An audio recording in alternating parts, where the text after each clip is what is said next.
Okay, hello everyone. So I call this meeting to order at 7:06 p.m. So we'll start with the approval of the agenda. So are there any additions or strikes from the agenda? Okay, Divine. Agenda 1 proxy is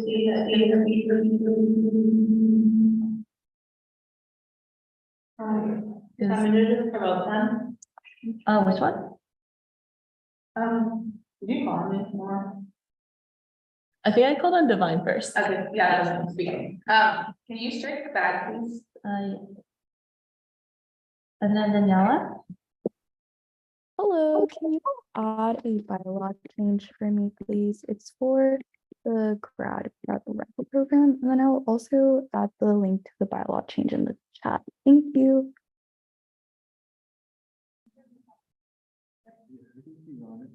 And then Alicia. Can you please strike ARC allocations and then make my minutes written, please? Yes. You can also link those in the chat for me. Okay. For sure. And then are there any other additions or subtractions?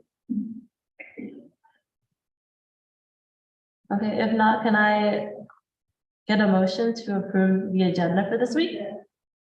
I move to approve the agenda for this week. Okay, can I get a second? I second. Oh, okay, so Juan motions and then Divine seconds. All in favor, please raise your hands.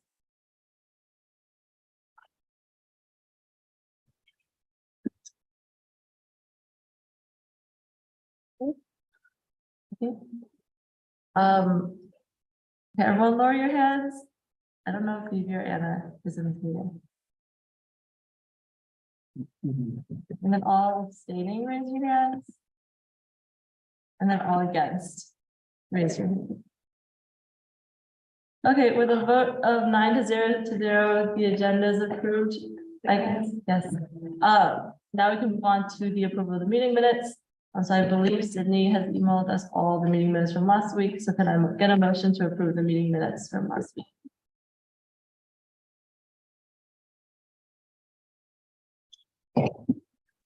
I move to approve the meeting minutes from last week.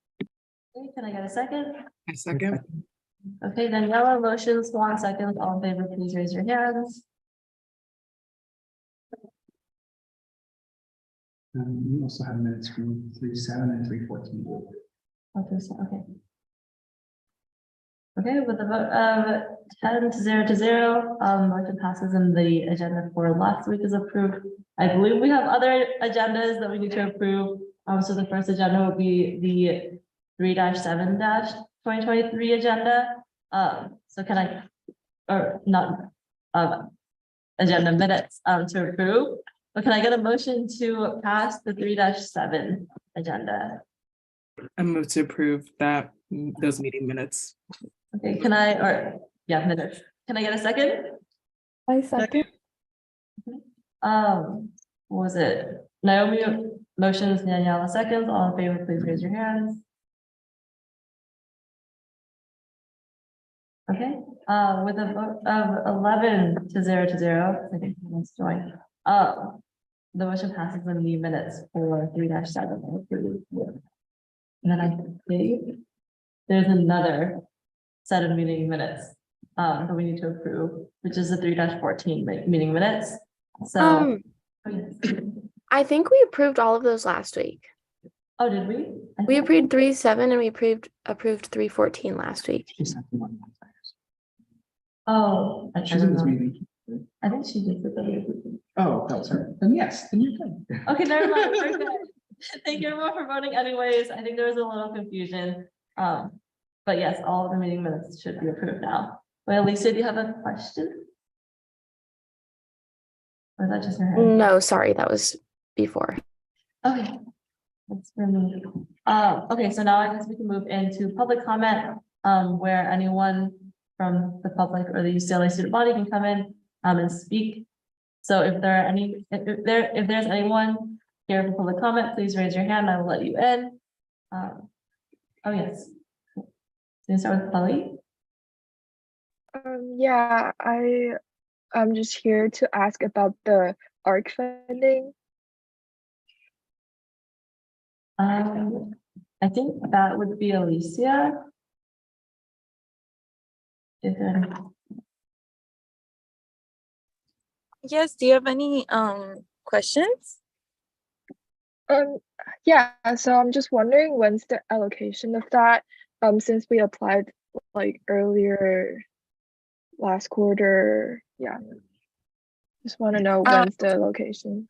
You should be able to hear back, if not by next Monday, then the following week. But we'll have allocations starting next week for spring events. Next week? Okay. Yes. Is there a contact that I can follow up with? Yes. Did you email us the application? I did. Yeah, I Yeah. did email the application. The ARC Fund email? Yeah. That's the contact. Okay. That sounds good. So maybe by next Monday. Yes. Okay. Thank you.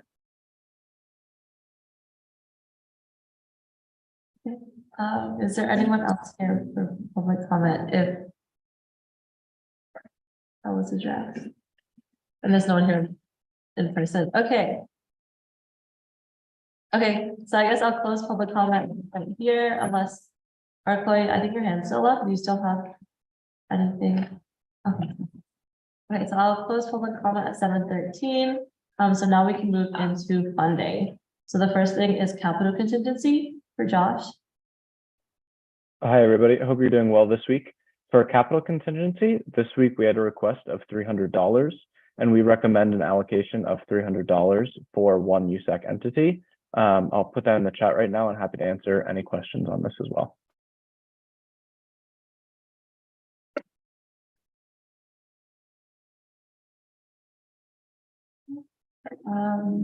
So if everyone can see that in the chat, does someone want to motion to approve capital contingency?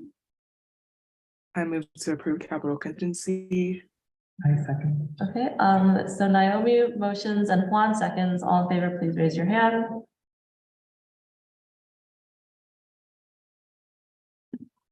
By a vote of 11-0, the motion passes and then capital contingency is approved. So next is contingency programming.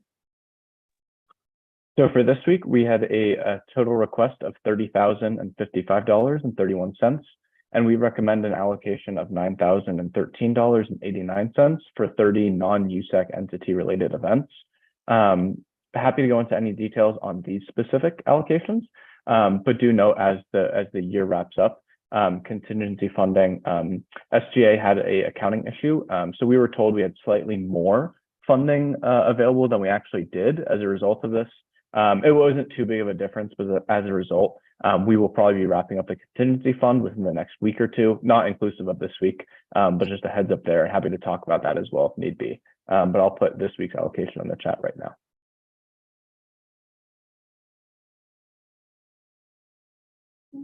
Are there any questions or concerns for Josh about contingency? And if not, can I get a motion to approve? I move to approve. Okay. One motions to approve contingency programming. Can I get a second? I second. Who second? Oh, Sarah seconds. All in favor, please raise your hand. Okay. Okay. Oh, by a vote of 11-0, the motion passes and then contingency programming is approved. So we can move on to SFS allocations. So fun. Do I unmute myself here or? I think you just No, picked up. okay, Yeah. perfect. Okay. So for SFS this week, we have reviewed 8 applications and recommend the approval of $5,737.91 to 5 CSC affiliated organizations and 3 non-CSC orgs. That's a consent item, but I do have a quick comment about that after it's approved. Okay. Are there any questions or concerns for Juan about SFS? Okay. If not, I believe it's a consent item, so we don't need to like vote on it. A quick comment about SFS. So we're reaching kind of like our completed, like our max amount of allocations for SFS for the year. So in order to make sure that the rest of the funding that we have in SFS is stretched as far as possible and is allocated to as many orgs as possible.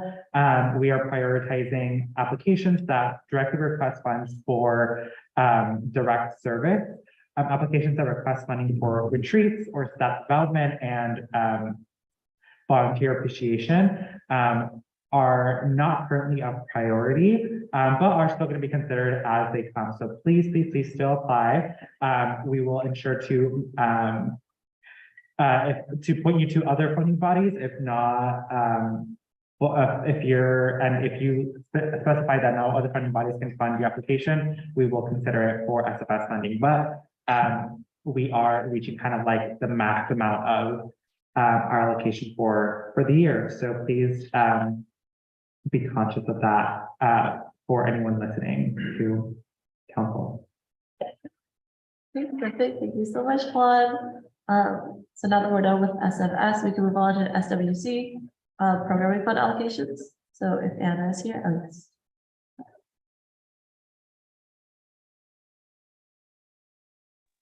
Sorry, was that for the SWC programming fund? Yes. Okay, perfect. Sorry, let me just paste something into the chat. This week, the SWC programming fund allocated $3,263 to non-SWC groups. Are there any questions or concerns for Anna regarding SWC programming funds? Or is the Gen Rep proxy? But is there a question or concern? Raise your hand just up. Okay. If there are no questions or concerns, the SWC programming fund is approved for this week. And now we can move on to ASRF allocations. So Daniela. Yes, hello again, everybody. So this week for ASRF, we're allocating $600 to one non-USAC entity. And then for TGMF, we're allocating $3,390.86 to 3 non-USAC entities. I will put all of that information in the chat. And similar to how Juan gave updates about his funds, I do want to issue a weekly update for ASRF and TGMF as well, and our status as we try to close out. So to start off with ASRF, we have around $7,000 left in our total pot. We have more than we expected to at this point in the academic school year because there were some issues with an allocation that we had made with the winter that we then had the student org have to forfeit to because of some logistics with Seoul and funding. And so that's why there's more than what we expected to at this point. And then for TGMF, we have around $6,000. So I highly encourage you all to apply if you have any organizations that you're a part of or any students or that may be listening to council right now to get their applications in as soon as possible as well so we can consider them. But thank you. Okay, perfect. Thank you so much, Daniela. Sorry, I forgot. I was supposed to unmute. But thank you so much, Daniela. We can, yeah, are there any questions or concerns about ASRF allocations? Okay, if not, we can move on to the AAC travel mini grant allocations. So I'll pass it off to Daniela again. Yeah, so just to emphasize again, for TGMF, this week we allocated $3,390.86 to 3 non-USAC entities. Okay, are there any questions or concerns for Daniela regarding the AAC travel mini grant allocations? Okay. If not, then the AAC travel mini grant allocations are approved for this week. And we can move on to appointments. So the first appointment that we have is for the undergraduate student initiated education vice chair. I can let that person in.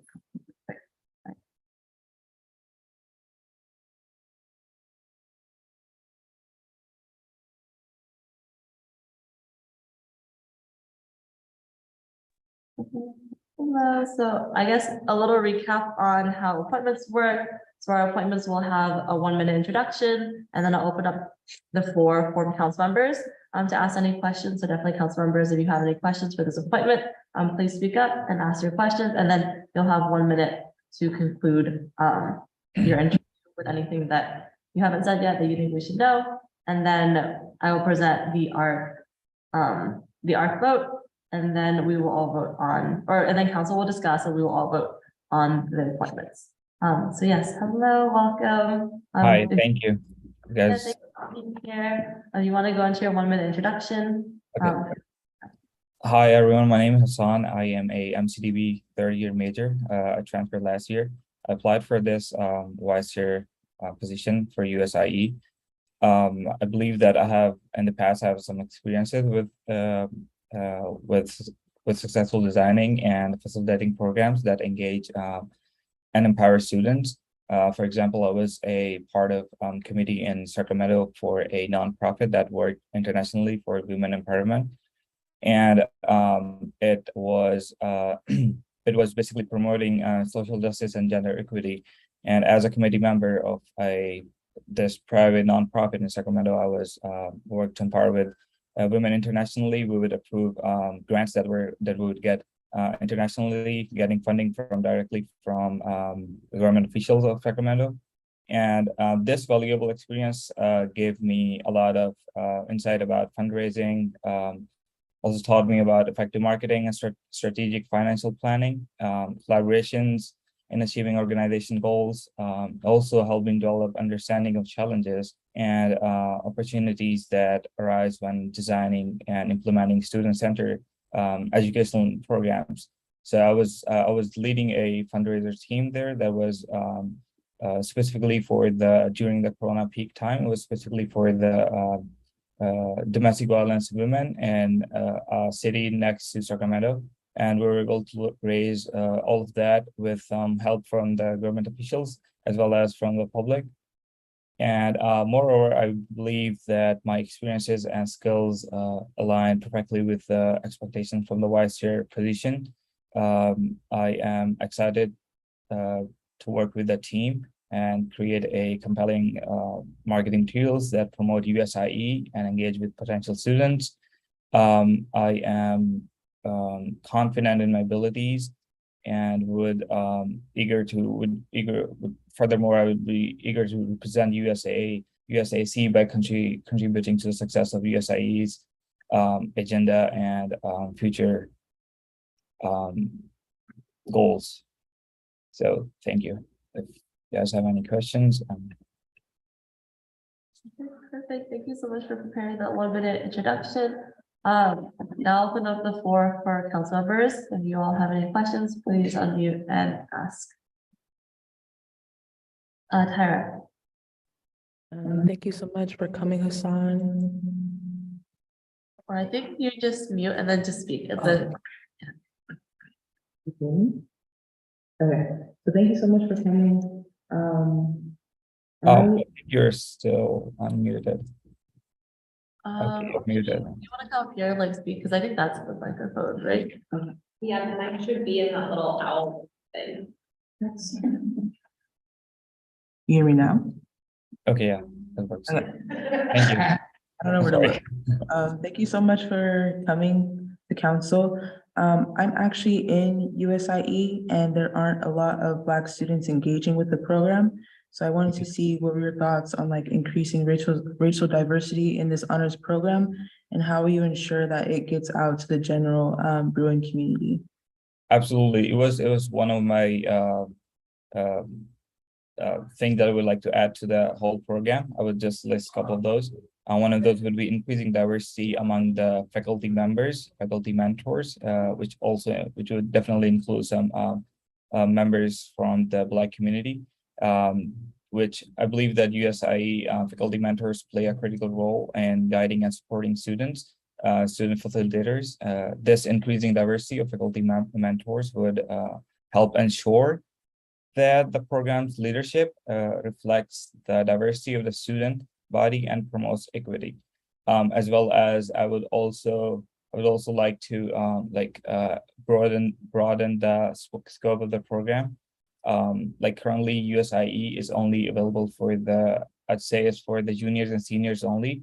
However, expanding the programs just to not particularly third and fourth year students, including the underrepresented and marginalized communities, would also help promote equity and increase access to educational opportunities. Because most of the time, it's not that most of the students are usually the thing that lacks is they are not, they do not know that there's certain program that is going on that might be a game changer for them in the whole UCLA tenure. So I think I would also emphasize on reaching out to students, reaching out to student bodies, just to make sure that every student gets equal access and equal access to resources, and so they can make a humble choice from there if they want to join. And if it is, then we'll definitely work on the team as well. And there's one more point I would like to add is I would also emphasize adding more seminar focused on social justice and equity. Like USIE seminars are developed and facilitated by students, which so just increasing the number of seminars per quarter, per year, which would provide an opportunity to explore a wide range of topics for the students who are not introduced to these programs.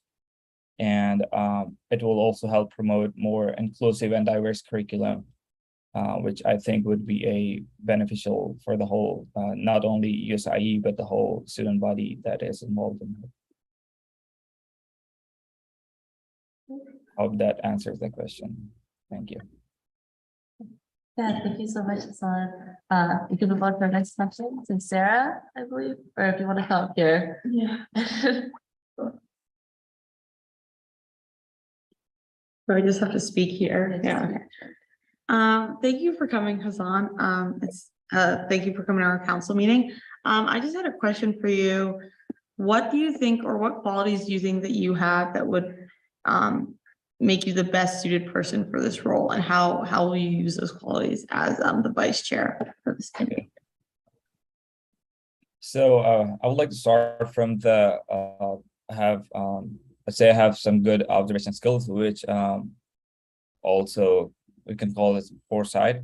So which helps as I would take decisions or just start before a problem I see that is coming. Just if I see a problem coming, I would just take necessary steps before it as a part of that. It just arrives. Okay, I would include more heads. I would include more people in the team just to discuss the problem. And this is one of the problem solving aspect that I have, problem solving, and with emphasis on team, with emphasis with team working, and as well as marketing. And I would also like to add that I would prefer calling outside members that would not particularly USAC, but from other part of the community, maybe from any government official that would be helpful in giving suggestions how can we make USIE reach its goals and just make it more inclusive and equitable, like not only limiting the whole perspective into like not only just focusing on the box that we have, but also going out of the box and reaching out to people that can really help us.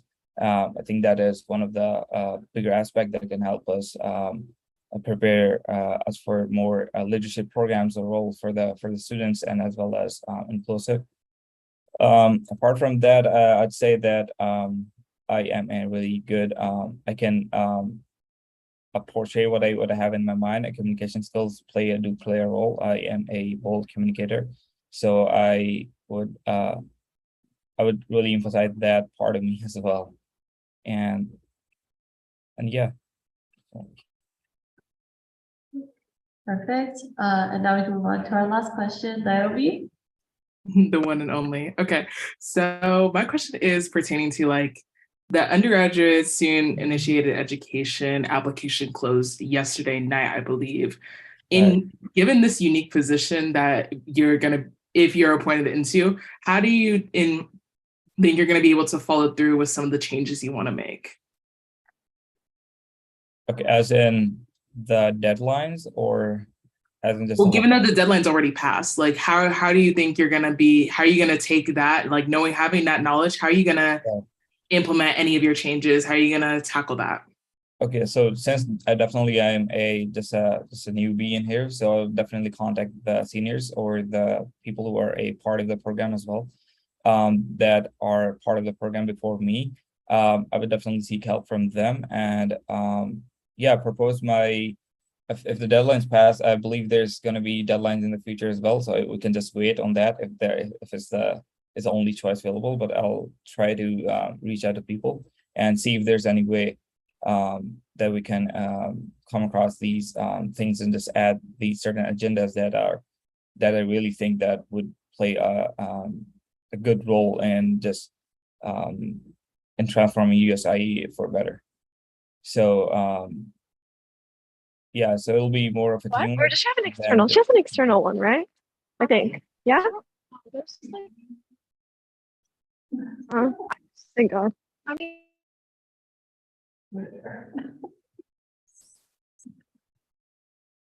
Sorry, I think there was an accidental unmuting, but feel free to continue. Okay. And then yes. Yeah, because I think I told her like. Yeah. Okay. Okay, should I start? Okay, I think you're good to continue. Okay.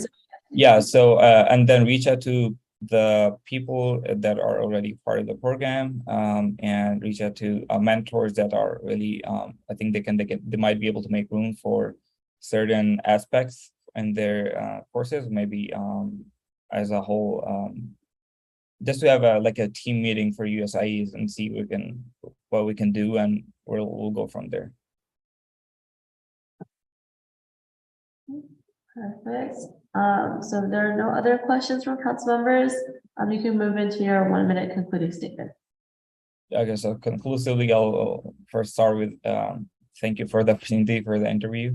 And I strongly believe that my experience and these nonprofits and education, along with my strategic planning and collaboration skills, make me a good candidate, if not best, for this role. If selected, I am committed to working diligently with the USAE team and further advance the program's mission and support students in their academic and personal growth with having a personal aspect to it as well. I will also bring my passion for education. I might be delivering a course as well myself in the USAE program in the upcoming year. So I think ensuring that USAE continues to provide exceptional educational opportunities for students. And yeah, that's I would also like to add 2 more points that I think are very critical if there's given a chance. So like for the agenda, we can also furthermore, for the betterment of USIE, we can establish partnership with community organizations. We could partner with community organizations that focus on promoting equity, access to education, such partnership would provide opportunities to engage with the community and the UCLA student body members, as well as also learning about the work being done to promote this equity and the importance of education, student-led education specifically, and develop a deeper understanding of the issue, if there is any. So I believe that implementing these strategies, USIE could be transformed into more inclusive and equitable and diverse program that would prepare students for a leadership role in their community and beyond. Thank you. Thank you so much, Hassan, for being here. I guess I will announce ARC's vote on this appointment. ARC passed this appointment through with a 3-0 vote. So now we can go into council discussion. If there's anyone else who would like to speak on this appointment. Yes, Daniela. Yes, if I could just offer council some context on USIE's relationship with AAC and also offer an explanation as to why this appointment is coming in so late in the year, because I do recognize that and I apologize. So USIE and AAC had an agreement that dates back to, I want to say like 2020, but this happened during COVID. And this is an agreement that was essentially a breakdown of the appointments process, the duties of the chair and the vice chair, and also like budgetary commitments that AAC had invested to USIE at that point in time. But I think that, you know, as like we were shifted to online and back and forth between that and in person, and there was like a loss truly in like generational transitions between AAC and USAC and such. Some of that communication and knowledge about that relationship with USIE got lost through the process, and we're trying to work our way back to that relationship now. So this role is going to be a learning curve. But I do think that Hassan, more than anything, displays the willingness to learn and communicate with organizations, which I do appreciate, because I feel like that's going to lend to be useful this quarter as vice chair, and then as he transitions into chair for the upcoming year, if voted in tonight by council. I would love for there to like be an opportunity to give guidance from a chair, but unfortunately we don't have that appointment from last year. And so what I will plan to do is, you know, I work closely with whoever the vice chair for USIE is moving forward until I stay in my term. And I will make sure that I establish a connection between the vice chair of USIE and the director of the honors program, as well as the coordinator of the USIE program, to make sure that there is a thorough understanding of the procedures and the commitment, so that there is a smoother transition between these academic school years as we do try to sum it up for this current year now. So yes, thank you all. Hopefully that provides a little bit more context. Thank you so much, Daniela. Is there anyone else who would like to speak on this appointment? Okay, if not, can I get a motion to approve Hassan for the undergraduate student initiated education vice chair? I move to approve Hassan to the undergraduate student initiated education vice chair position. I'll second. Okay, Juan moves to approve, and then Tyra seconds. All in favor, please raise your hand.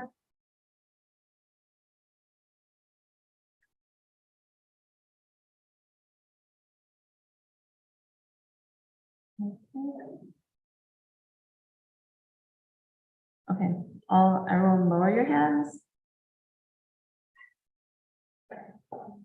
All abstaining, please raise your hands. And then all against, please raise your hand. Okay, with a vote of 11 to 0, the motion passes, and Hassan is now appointed to the undergraduate student initiated education as their vice chair. So yes, congratulations. Thank you so much for being here.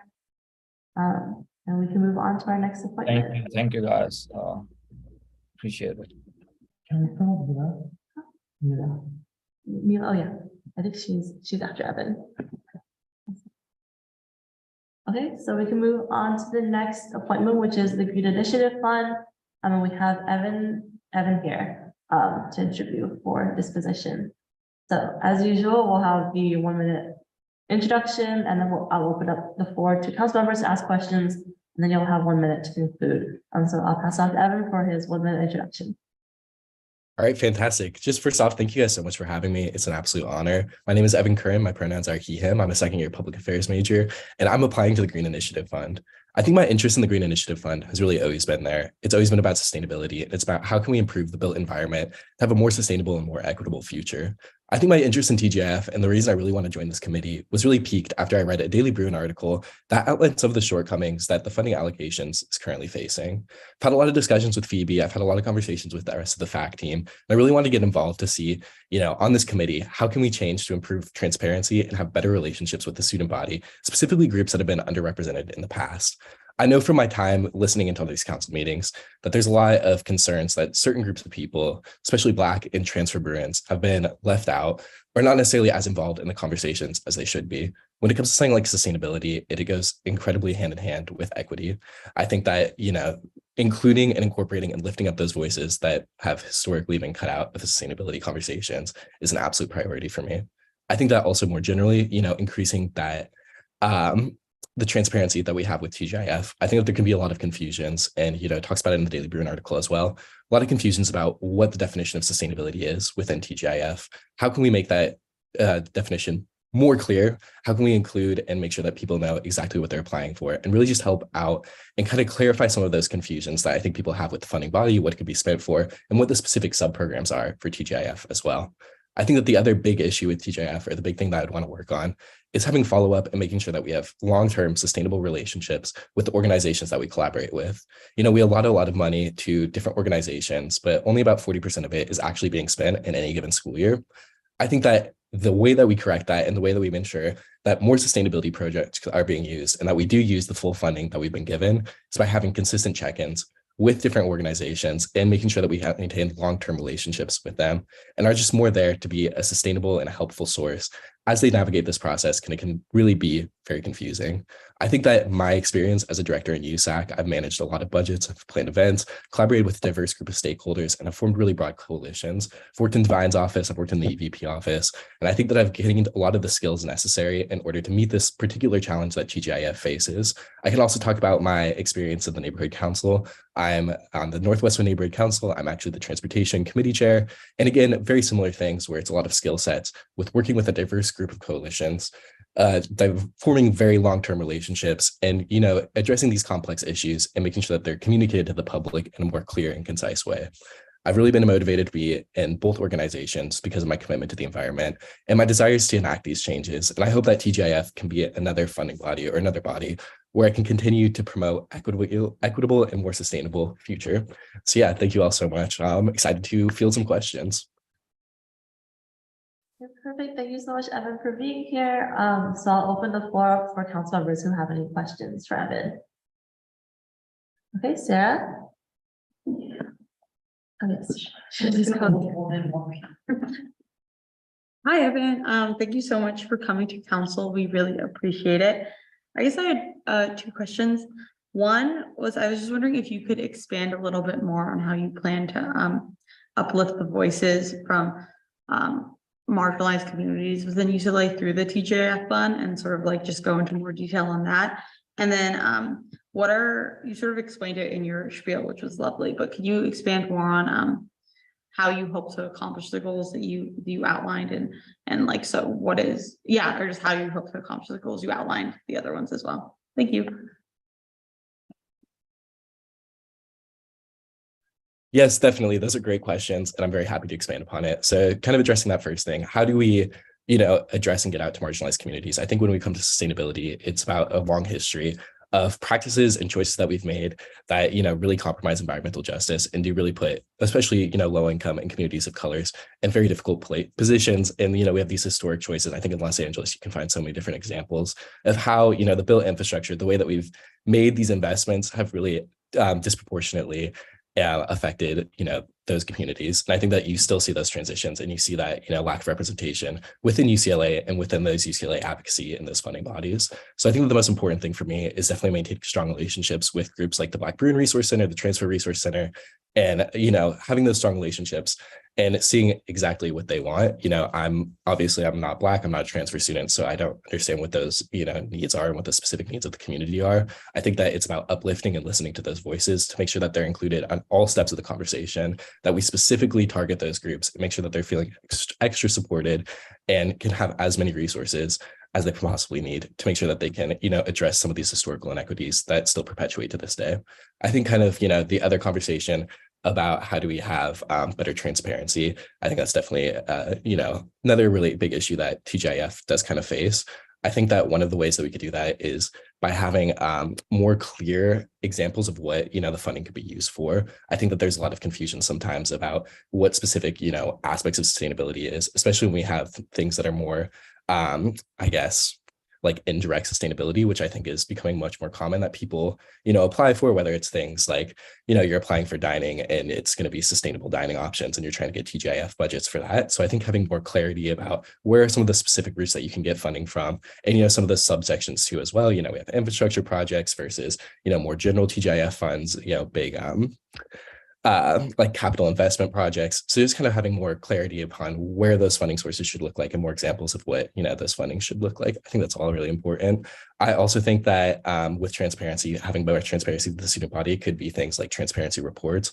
I think that's something that, a lot of offices do, and we can just outline what TGIF is allocated and make sure that, those options are there and they're abundant and people know exactly, what, how to get the money, how it's allocated, and that there's better follow through as well.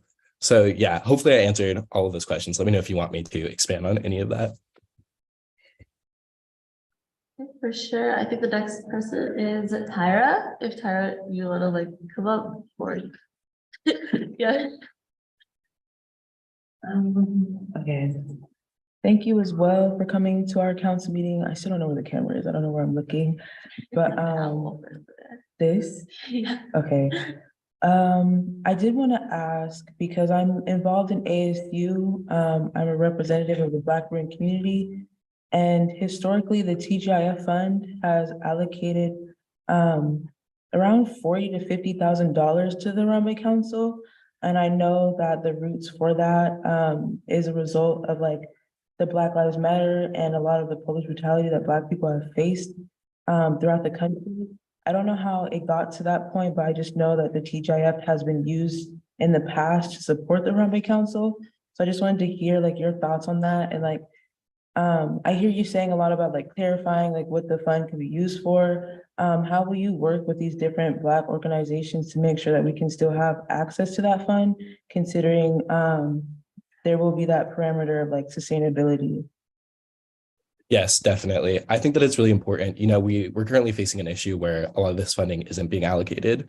So I don't think that the solution here is definitely not to make it more difficult to apply for funding or to make it, more difficult. I think it's more, we have a lot of examples, a lot of things I've talked to Phoebe about where people will apply for funding and, they don't get granted the full amount. So I think it's less about how do we put restrictions on who is getting funding and more how can we include and clarify when people are applying for those application processes, to make sure that they're getting as much money and as much funding as possible. I think in the specific circumstances, I'll be completely honest, I don't think I'm as well educated or educated enough to know, how to address those conversations surrounding after Black Lives Matter. That's before I was here, but that's something that I'll definitely do more research upon, something I'll take on from my own standpoint. But I think that, engaging with those communities and making sure that when we do make those changes, or if there are changes that are made, it isn't about cutting people out at all. I think that's absolutely, that's definitely not the idea. And we have a surplus of funding. It would make absolutely no sense to try and make it more restrictive or more difficult to get those fundings, but just to make sure that people know how exactly you can get more money and make sure that it does align with some of those previous examples of, how other organizations have been able to connect more with sustainability. So I think that's definitely more of where the clarification would want to be upon. But I think that's a very valid point to bring up. And I definitely want to clarify that we're not trying to make it, or at least I would not want to try and make it more difficult to get funding at all. Okay, and we can move on to Juan. You want to come up? Everyone's in person today. Hi, Evan. Okay, so my question, and I think I'm going to be consistent in asking other people that are being considered for funding committees. This question moving forward is, how are you thinking of preparing for your role in this funding committee, considering that it is the spring quarter, it's the end of the year, and the funding body's, I guess, total pot of money is kind of almost gone. And as certain funding bodies are coming to a close, how do you see yourself in this role, considering applications and funding applications when resources are finite and we might have to reject some applicants or not fund to the full amount all applications? Yeah, definitely. I think that the issue might be a little bit less prominent when it comes to something like TGF, just because we have had a historic surplus and we don't end up spending, at least for the past, I think 3 years so far, we haven't actually ended up spending that total amount. So that's a surplus that ends up getting added upon for the next year. So I think that the funding allocation will probably not be as big of a conversation just when it comes to TGF, just because we do have that surplus. And that's why it's really important to me that we engage as many students as possible to make sure that we are spending that money on sustainability programs and following through. You know, a lot of the issue too is we allocate that money and it doesn't really necessarily end up going anywhere. So I think that that's really important. I think that if there is a situation, of course, where, you know, there's chances that we don't have, you know, the total funding available, or if we do have to make some of those tough decisions about what do we prioritize, one or the other, I think that it's absolutely critical, like we've talked about, to prioritize the communities have been previously disenfranchised that need the extra support and need as much, you know, funding as possible. I think that that's something that would be, you know, my prerogative more than anything else, is making sure that the communities who are the most vulnerable are the ones that are getting the most funding. I would assume that those situations probably won't happen, but if they would, that would definitely be where my loyalties or my decision would lie. I also think with TGIF, I'm hoping this is not just going to be just for the spring quarter. I'm actually running to be the facilities commissioner for next year. And obviously, you know, don't know how the elections are going to turn out, but theoretically, you know, this could be a good, you know, chance to get affiliated with the position and continue on for next year. So it's not necessarily something that's just going to be a one-time thing and lost. But yeah, no, definitely very important questions to ask. Thank you. Perfect. Thank you so much, Evan, for answering all council's questions. Are there any other questions? Okay, if not, you can go into your 1-minute concluding statement, where you can mention anything that you haven't said yet that we think we should know. All right, fantastic. Well, I'll definitely keep it short. I think I've definitely covered a majority of what I wanted to say, but I just think, like, you know, coming back to that emphasis that this is really like a great intersection between sustainability, environmental and racial justice, student safety and health. I mean, all of these different things could all be related and can all be addressed with our student funding with TGIF. I think that we need to increase as much transparency as possible, make sure that we can allocate all of these resources to communities who have historically not been allocated the resources, not been allocated as many. I think that UCLA needs to be an absolute model of sustainable practices and sustainable, equitable practices. TGIF really needs to address these issues that, you know, have been outlined by the student body, the complaints that we have heard from different organizations and different groups, and make sure that, you know, it's a funding body that does work for everybody and that does work to promote and bring UCLA to be this real model of sustainability. I think that we can take a lot of inspiration from their schools and institutions. You know, there's a lot of examples out there of very successful programs that have been implemented. I think that, you know, with me, I can really give you a promise for a creative, involved leadership that really prioritizes this transparency and developing out relationships with our community. And I hope that through that, you know, we can really bring TGIF into a new era and make sure that it is an organization or it is a funding body that does work for Bruins, and that we don't, you know, have these questions about whether or not it's still necessary. I think it's the worst place you can possibly be in with TGIF. I mean, it's an incredible organization. So I'd just be very excited, very grateful for the say Perfect. Thank you so much, Evan, for preparing that 1-minute concluding statement. So now I guess I'll say the ARC vote. Oh, sorry. I'll say the ARC vote. So ARC passed Evan for TGIF with a 3-0 vote. So now I'll open up the floor for council members if anyone. Oh yes, Divine. Or yes, Divine, if you want to come up.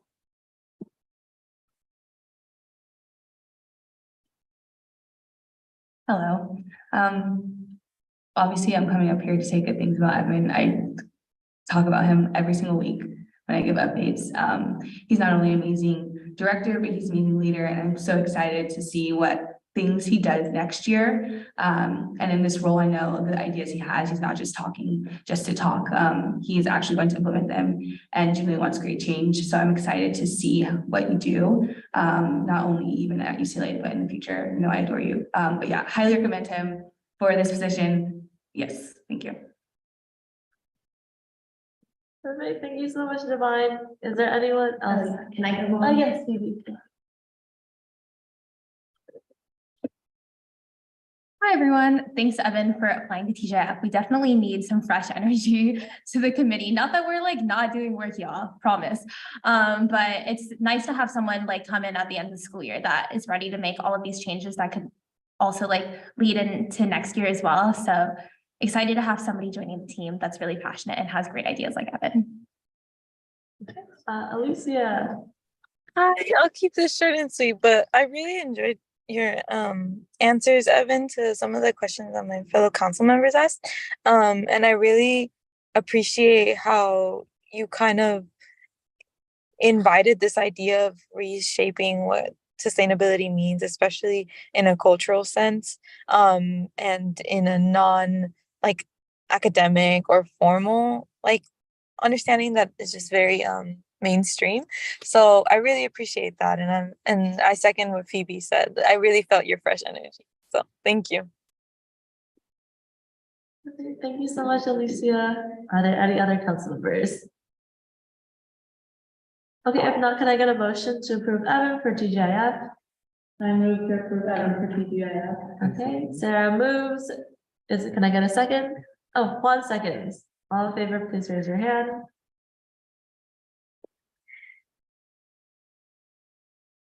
Okay, I think it's everyone. Oh, yes, okay. There's by a vote of 12 to 0, the motion passes, and Evan is now approved or appointed to the Green Initiative Fund. Thank you so much, Evan. Yeah, thank you all so much. Yes, so excited to have you. So now we can move on to our next appointment, which is the Community Service Mini Fund. So we have Mila here. So as usual, we'll have a 1-minute introduction, and then council members will be able to ask questions, and then you'll have a 1-minute concluding statement. So go ahead whenever you're ready into your 1-minute opening statement. Hi, everyone. My name is Mila. My pronouns are she, her. I'm a second-year business economics major minoring in data science, and I'm applying to be a part of the Community Service Mini Fund Committee because I want to help support community service orgs on campus with their initiatives and reach more underserved communities. Currently, I am the director of marketing for CSC, and I'm also on the committee for the supplemental fund for service.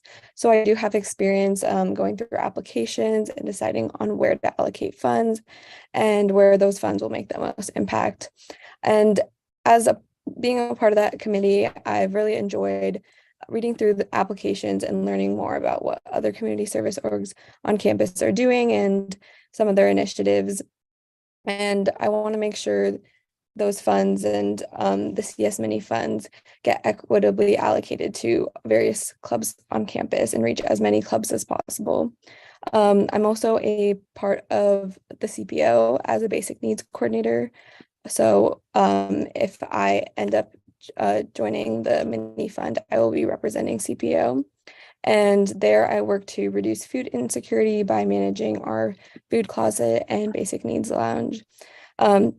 So I do have a lot of community service experience, and I would love to help other orgs. And I think I would be a great fit for this position because I am pretty organized and detail oriented, and I'd be able to thoroughly review applications to make sure numbers are adding up and all those applications meet all the guidelines needed.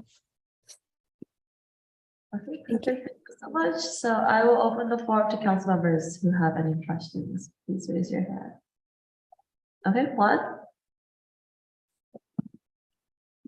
Hi, Mila. Thank you so much for joining us today. I wanted to ask 2 questions. The first is, how do you see yourself leveraging your CPO involvement and your CSC involvement to maximize the use of this fund, of the CS Mini Fund? So that's the first question. And I can come back to the second question. Okay, yeah, of course. So at the CPO, like I said, I help manage the food closet, and there are definitely like funds required to manage and organize the food closet and our new basic needs lounge.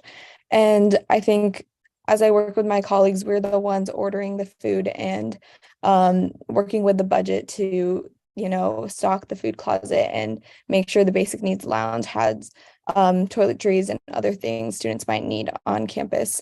So I think having that experience with managing with budgets and like working towards initiatives in person kind of gives me an understanding of what other community service orgs might need, and if when they submit their application, just checking if like the money all adds up and it makes sense. And I think that those funds will go to a place where it will make an impact. And then, as I said before, I help with the supplemental fund for service. And I've learned how to, read through applications and, like figure out if those applications meet the guidelines and so forth. So I think that experience has definitely helped me. And then Juan, I think another question. I think you answered my second question. So. Okay. Okay, perfect. Thank you so much. Are there any other questions from council members?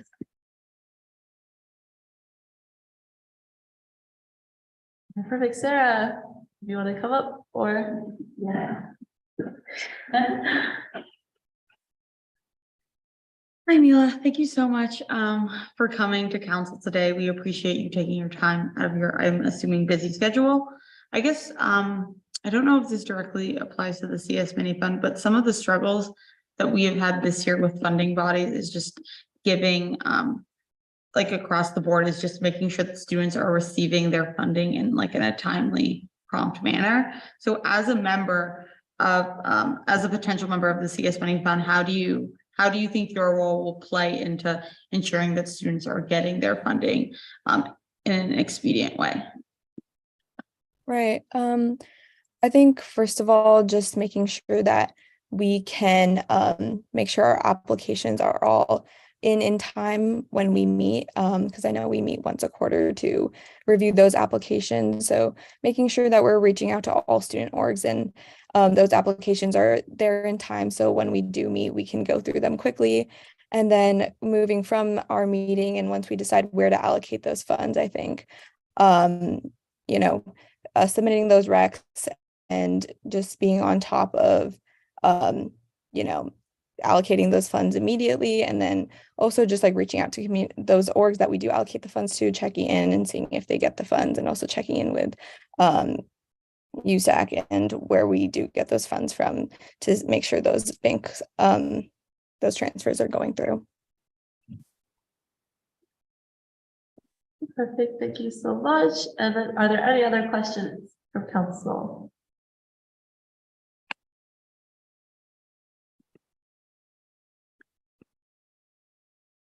Okay, I guess if not, you can go into your 1 minute concluding statement whenever you're ready.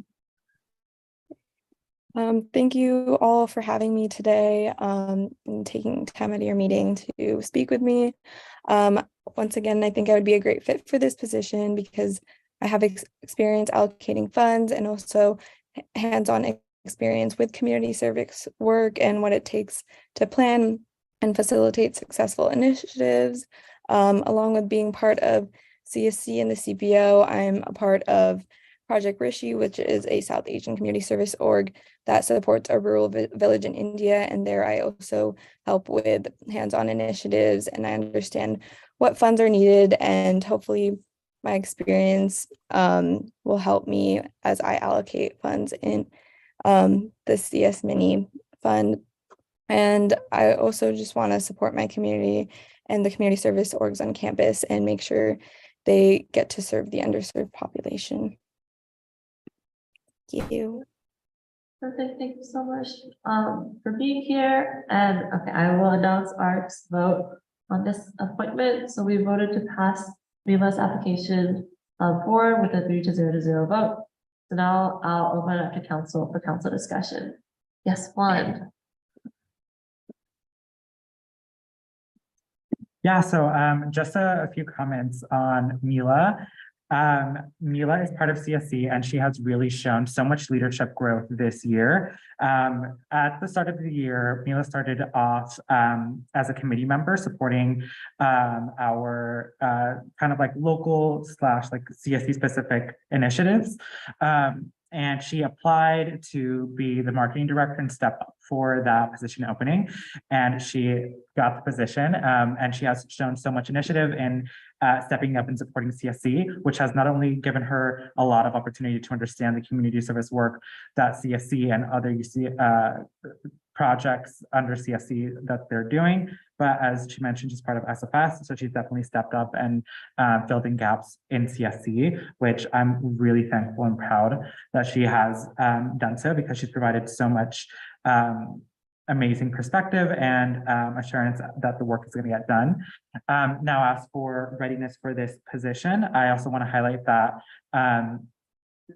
Mila has been working on a marketing materials to make sure that CS Mini application is pretty well known that it's live right now.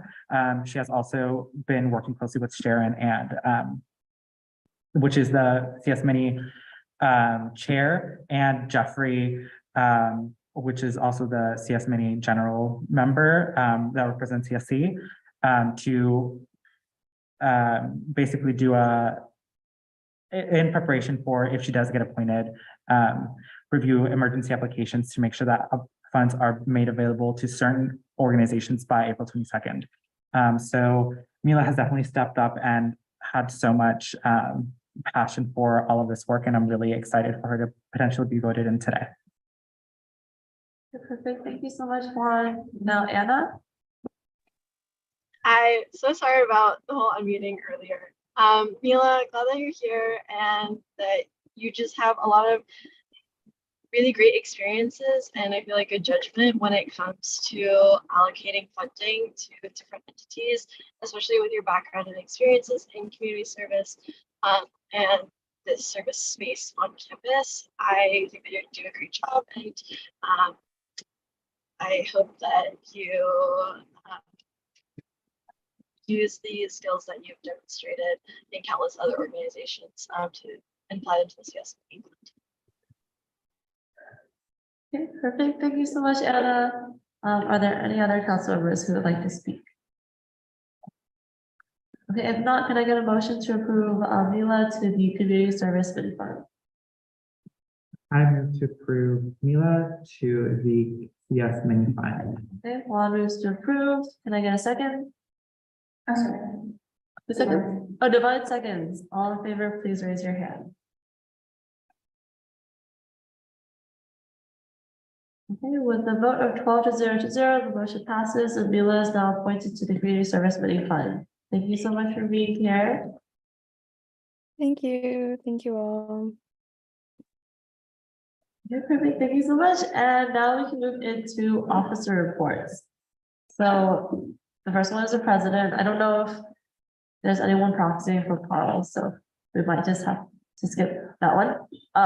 So I'll go into mine for the IBP report. So far we've had our first spring meeting this Monday, where staff was able to get together and wrap up ongoing projects from last quarter, and also get started on wrapping up the big year-long projects as we are nearing the end of, or as we're nearing spring. Some of the projects include the IBP Partnership Fund, which the application is released with the guidelines and everything up. So I have reached out to all the USAC offices, and they're working to reach out to a bunch of student organizations just to get the word out, because the deadline is this Friday. We're trying to get a really, really quick turnaround so that we can fund events for so that we can fund events past week 4. So please, if you know any communities who are hosting communities or student organizations who are hosting events past week 4 and also are looking for funding, please apply to this fund.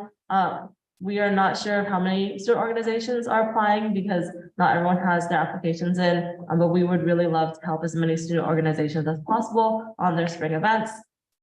So yes, please get people to apply, and my outreach team is reaching out to a bunch of people right now to get the word out. The other thing is our IBP Housing Relief Fund. We are just starting to get that set up because there is a few, we were trying to figure out how to access the FAFSAs and all the other financial information. We're working with the financial aid office as well as the ECRT to set up the application site. I'm pretty sure we're going to be using the BAM network to do applications, which will be very, very exciting. We're working on setting up the admin for that.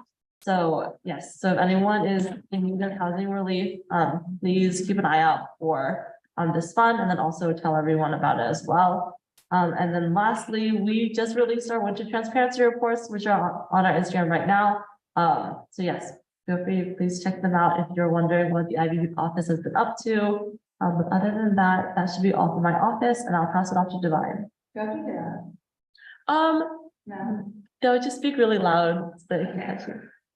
Okay, so for this past week, there's a lot of planning. By yesterday, we had our all staff and exec meeting last night. For our all staff, we had a few internal presentations from folks within our office about how to develop reforms, and there's another one on some resource that I'm thinking on right now. We are planning the DC lobbying trip, which is our annual DC trip with USAC. It's happening in May, so we're finalizing the attendees list and finances and all that stuff right now this past week. We're working on a UCSA and UC TMT TGIF resolution that we're bringing up to council next week. We're also prepping for Regents meeting. The Regents meeting is tomorrow. We're looking to bring some folks to advocate for a disability center. I'm also prepping to go to NorCal in a couple weeks to speak to President Drake. Also in regard to UCSA and other EVPs. Yesterday, we also reviewed our budget for the remainder of the year, just to kind of see a scope of how much we have left in each sector within our budgets. And finally, bag apps are open. Please apply. Also, when you do apply and get an email, once you get the money, please actually take the money. We're having issues with folks that are getting in and getting the money, but they're not taking and accepting the money. And so if you're taking the time to be interviewed and to actually apply, please actually take the money that we're giving to you. If you want it, if you don't, I mean, that's up to you, but anyways, that's it for me. Perfect. Thank you so much, Divide. And I'll pass it off to so Nairobi. Oh, slay. Okay, I can give spoken report. Okay, so couple things. We just set our meeting times for Fridays to wrap up some of the remaining test platforms from last quarter and working on some new events. We're going to plan another study abroad kind of last minute questions before people go to their summer programs. I've gotten a few like emails about it, so a lot of people want me to host one, so I'm going to be doing that in the BBRC probably. We are with the permits for Bruins, they're in the process of allocating the funds. So we were just trying to get that all situated, but getting to look over the data that they sent us. We definitely had a lot of transfers apply. So thank you, Tyra, for definitely doing your thing. Really appreciate it. And just getting to look over, we definitely were able to help a lot of people. So that's the goal. Besides that, just working on some other things with my Be Delusional platform and getting some resources out to some entrepreneurs on UCLA's campus. Besides that, yeah, just doing the thing. Okay, thank you so much, Naomi. Sorry, I'm charging my laptop. Okay, next is Gen Rep 3. So is Eliana here? Oh, I'm proxying for her. Okay, perfect. Let me pull up.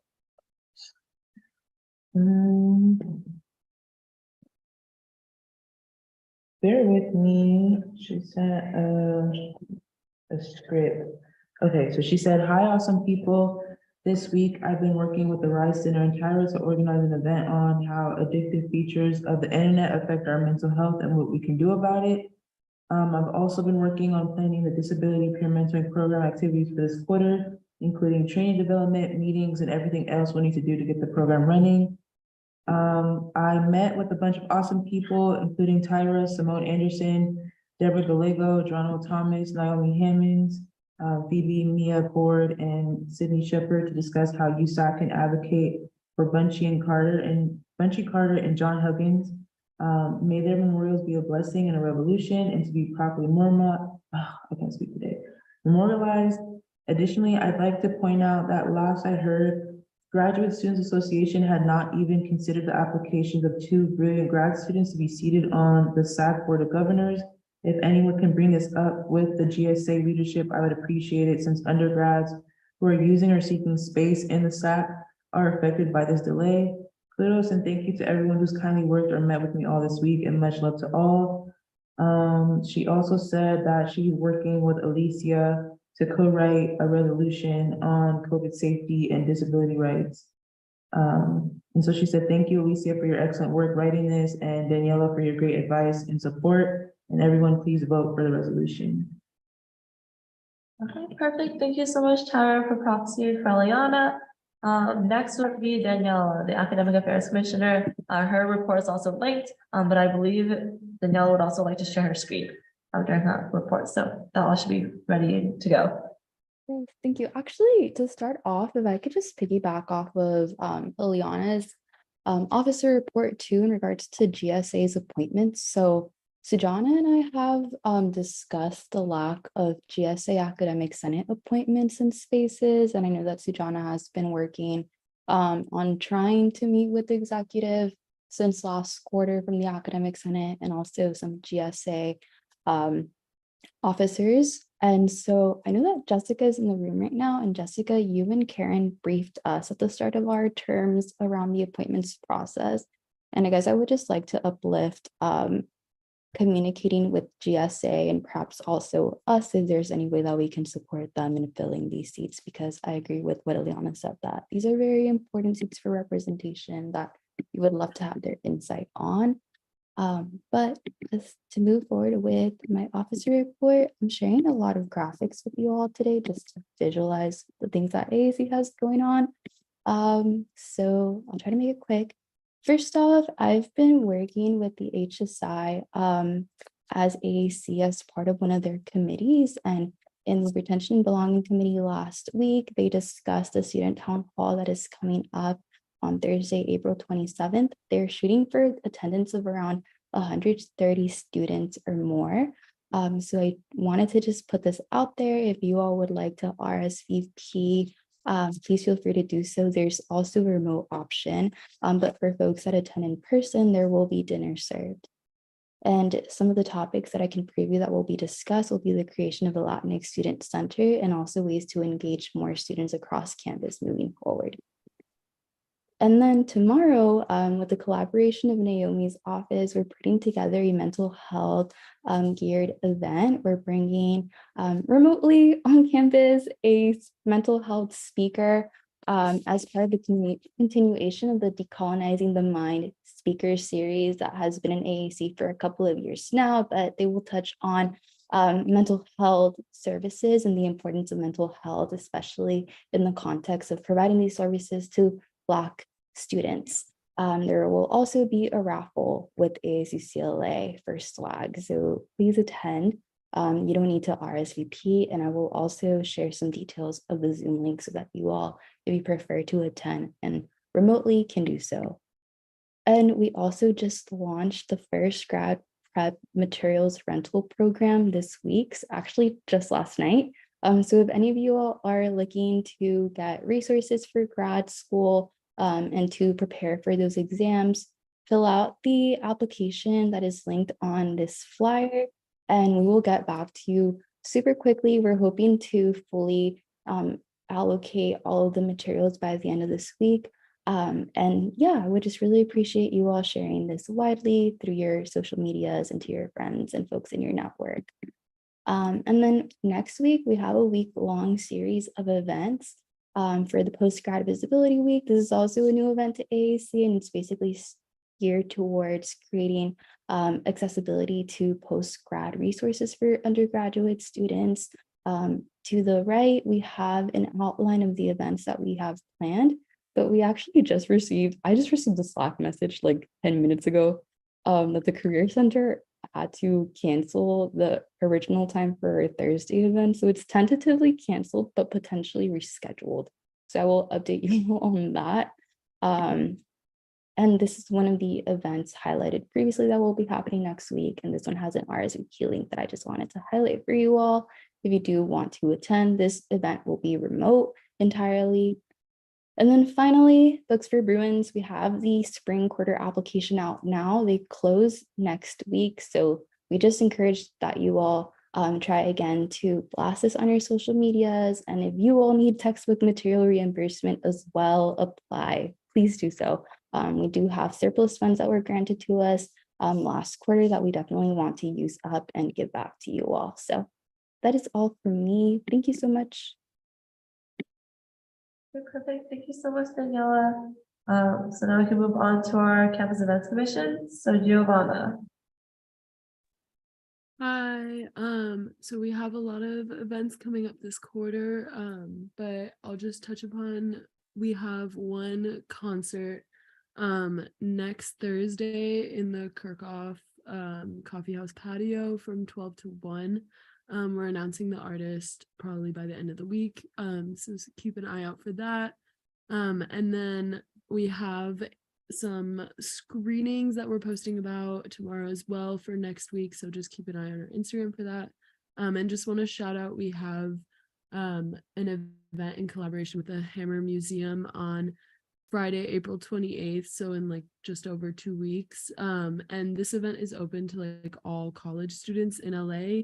It's basically like a free concert in the evening, and there will be like artist workshops happening, but we'll be posting the lineup next week as well for that. It's gonna be really good. We got some good acts. But yeah, just a lot of fun programming coming from us this quarter.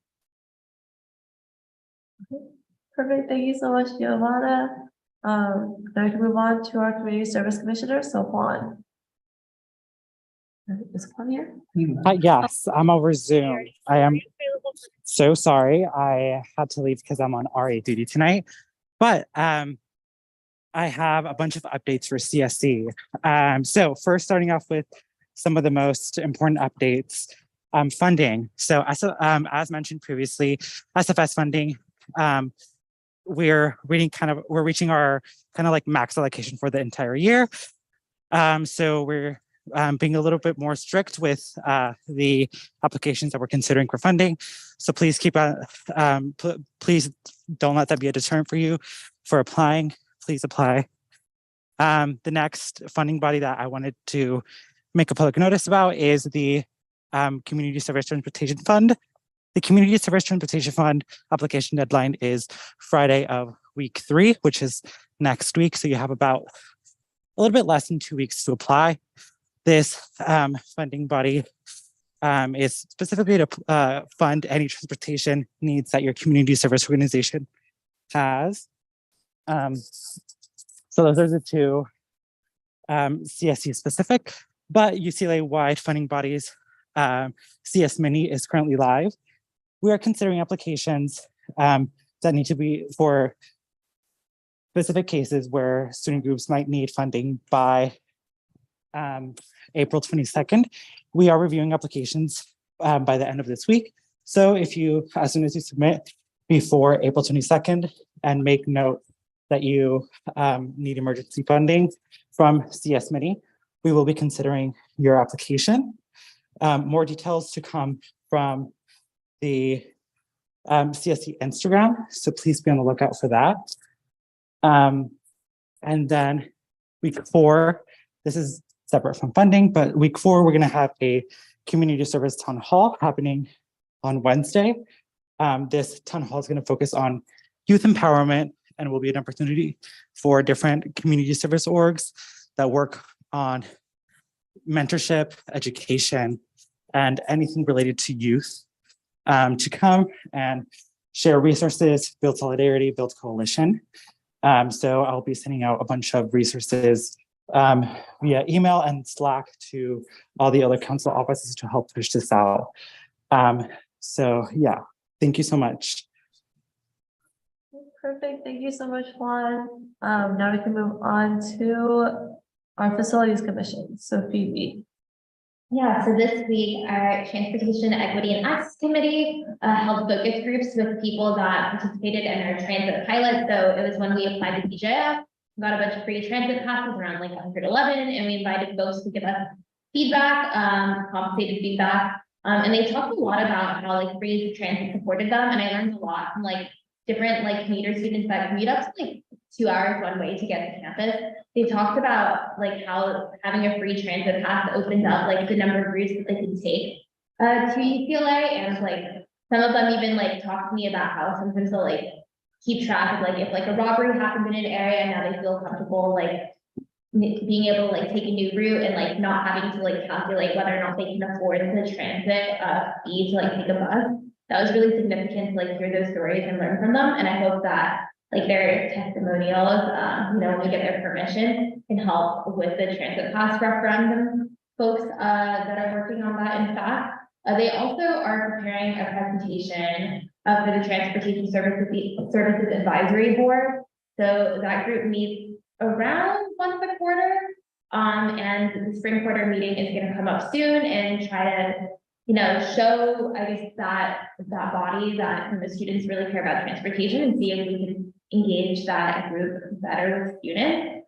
Our Building Our Space Committee is working on trying to figure out what the feedback from last quarter's John Wilson study night was and how we can improve that in the future and better engage students in future study nights when we do space activation.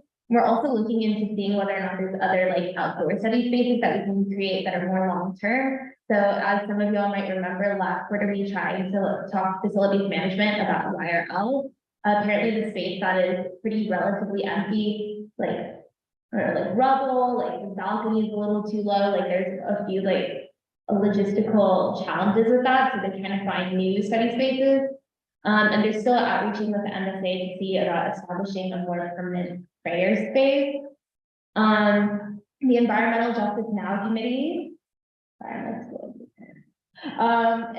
is working on a campaign with advised by UCLA Trademarks and Licensing. So UCLA, through like having procurement from Nike, but now like there's some like middle like manufacturing, or I guess like working with Nike that's tied to a factory that has like really poor labor regulations, and it's like not great for like the clothing and apparel that's like in the UCLA store. It's coming from places that like maybe students, like if they're conscious of the ethics behind the procurement, they wouldn't go for that. So I think it's supposed to be a larger campaign that they're collaborating on with other people. And then they've also worked with Peter, the UCLA store director, I believe, to figure out what some of the vendors within the UCLA store are and see if they could do some like more transparency and reporting about the sustainability and the labor practices of those companies.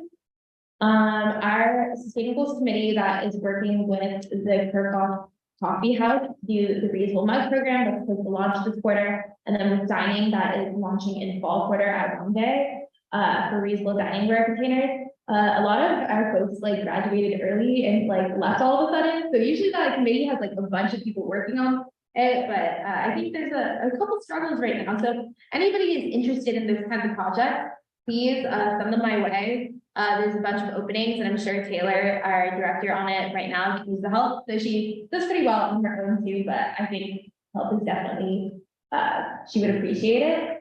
And then TGIF, we are tabling at the E3 Earth Day Fair next Friday. And we're gonna like present some of the projects that we funded. And also have like little like signs where like people can like write sustainability projects they'd like to see or feedback for the fund. We're also going through the bylaws. We started the conversations at our most recent TGIF meeting yesterday about how we could like maybe adjust the bylaws so that we're doing more outreach on like the committee members and like who makes up the funding body itself. And we're going to be reviewing it again next Monday to make sure that we are being as inclusive as many folks as possible. And yay, excited that Evan is on TGIF now, so he can also like listen in on that conversation and provide feedback as someone that's kind of hasn't been part of those conversations before. And yeah, that's pretty much what we've been working on. Okay, perfect. Thank you, Phoebe. So now we have the Financial Supports Commissioner, Sarah. You can just stay there and like speak up, or when you want to call it here, whatever. Okay, well, I'll keep this short and sweet because I'm not feeling the best right now, but what have we done? Oh, so we have a meeting to finalize the New York Times stuff this upcoming week, so that should be up and running soon. We've had our staff meeting last week and have one this week. We finished our renting out of lab coats and goggles, so we're completely sold out of those. We have eye clickers if anyone needs. What else have we done? We did a rundown on the Westwood businesses that are providing discount, and we're probably going to try to do a little bit more outreach in the upcoming weeks to secure more discount, at least for spring quarter.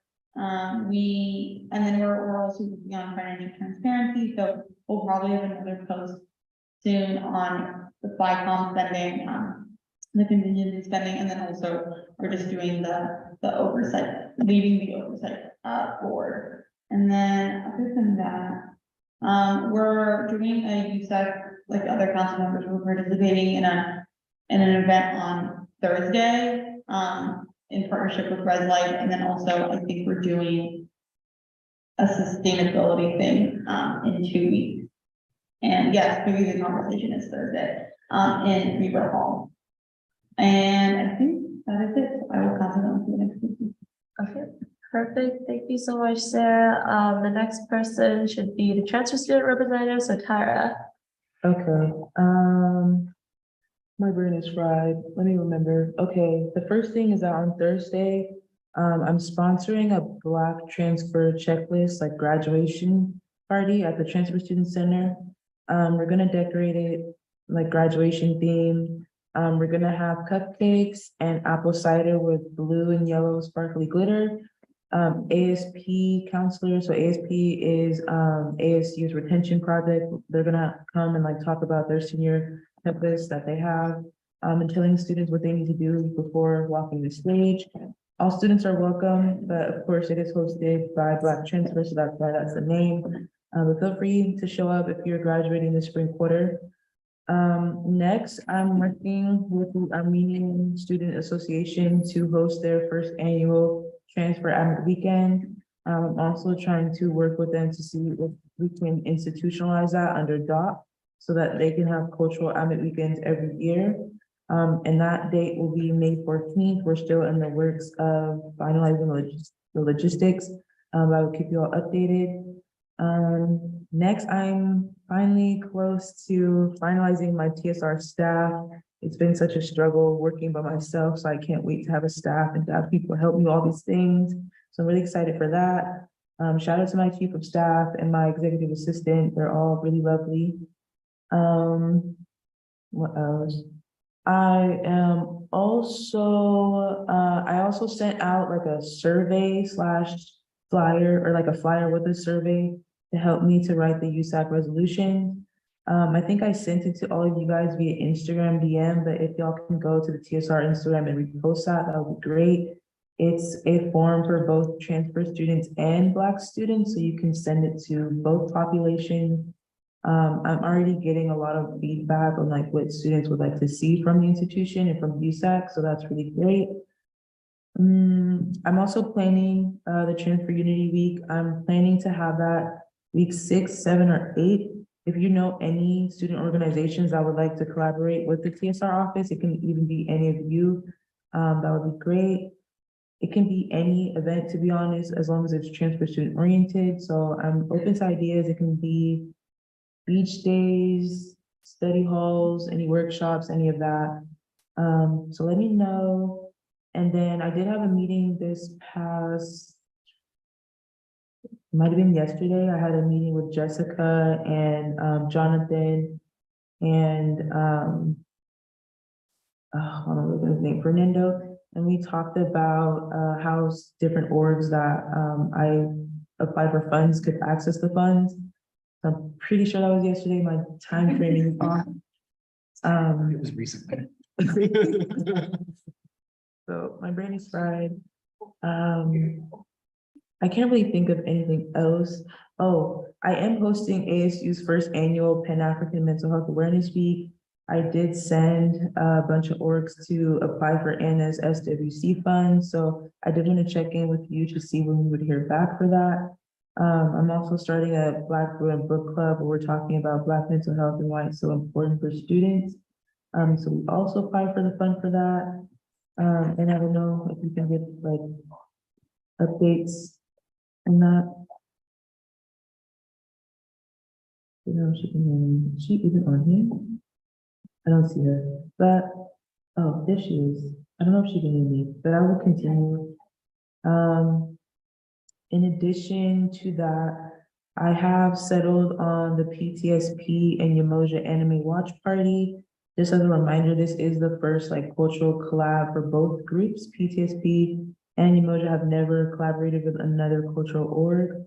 And so this is also our first collaboration with each other, of course. And so we're gonna have an anime watch party during week 5. It's gonna be at the Transfer Student Center. We're gonna be watching the Jujutsu Kaisen movie. We're also going to order a bunch of different like global Asian snacks from this outlet called Yummy Bar. And then it'll be a giveaway. It's gonna be like a cosplay event. So you show up like whether it's Jujutsu Kaisen or like any other anime. The first place winner will get like a big mystery bag and like a cute backpack from Box Lunch or Hot Topic. The second person will get like a plush or something, and then the third person will get like a keychain or something small. I'm really excited for that, and so I hope you guys will all show up and support. And I'm pretty sure there's something else that I'm missing, but I will pass it on to the next person. Perfect. Thank you so much, Tyra. So I think the international student rep is written today. So we'll move on to admin rep. So first, Orlando. Okay, it's not on. So, okay, we can come back Stress to, Orlando. yeah. So I guess we can go for Jessica next. Hi, everyone. I mean, I can't, it's been a long day, so I can't really think of what my updates are, other than to just enthuse about our upcoming entities luncheon on Monday, and thank you to those of you who have already RSVP'd. Hopefully you can all make it. It's an effort for ASCPLA to get all the entities together, just to be able to have like time together to communicate, and just kind of get to know each other so that, you know, those communication channels can be more open for you all. So, you know, all entities of ASCPLA are invited, so USA, GFA, and board members, media. So hopefully you all can make it, and yeah, that's it for me. Okay, we can move on to Steven. Okay, then Lori. Sorry, everyone's digging in this math. So I'm just working on some events with your commission, and space. Here I am. Here I am. I forgot to ask, but how do we go about like finding rooms for our staff meetings? If you want space in Acton or Krakow, you can book through ASCPLA's events reservations, which is just in the local info window. Okay. If you're looking for other campus space, usually that goes through UCF events office, like if you need classroom. But check with ASCPLA first, because we probably have space. Okay. And then also use 417 for your office meetings. So that room is also available. Where's that? It's in Krakow, on the 4th floor. So I just schedule that with you? Through the reservation. Okay. And you can just do a walk-in or you can schedule. Sounds good. Thank you. But I'm not information. She's And pointing at me. Gesture to a level, which is like that direction, but yeah, so on the other side of it. It's okay. I also am pretty punchy. I just came off the dance marathon, so if you were there, we've got a good time. And yeah, here if you need me. Wait, can I ask another question? I know that like we had an idea of like doing some sort of like appointments fair or something like that. Like for the end of the school year, like when all of us are like not in office. Do we need to do anything to like help prepare for like the incoming? No, we students? have a reservation for Brewer Plaza, so once new council is here. Okay. Yeah, yes. I know it's kind of late in the year, but I just got reminded mentally. How do we access the funds that were allocated to like renovate our offices? I'm not. What fun. I thought, do we have like a Like, yeah, it $2,000? just opened up, did it? Oh, did it just open? Yeah. So if you have an allocation for capital contingency, you just use your rec form, the rec form through SGA to access the funds. But yeah, if you haven't applied to capital contingency, you might need to apply. Okay, so it's Yeah. probably coming soon. Yeah. No, not. If you have questions on that, Josh can answer any, because FICOM oversees that fund, so just send your questions his way. And then, yeah, so capital contingency, just to give a little quick update on what that covers, is any kind of office furniture, computer equipment, peripherals like printers or things like that. So any organization that has office space in Kirkhoff is eligible to apply. So you can use it for those needs. And then once you get your allocation, you just do the rec form. And if anybody needs computer equipment updates, because I know a lot of the computer equipment is like pre-pandemic purchase and might not be functional anymore. If you're doing that,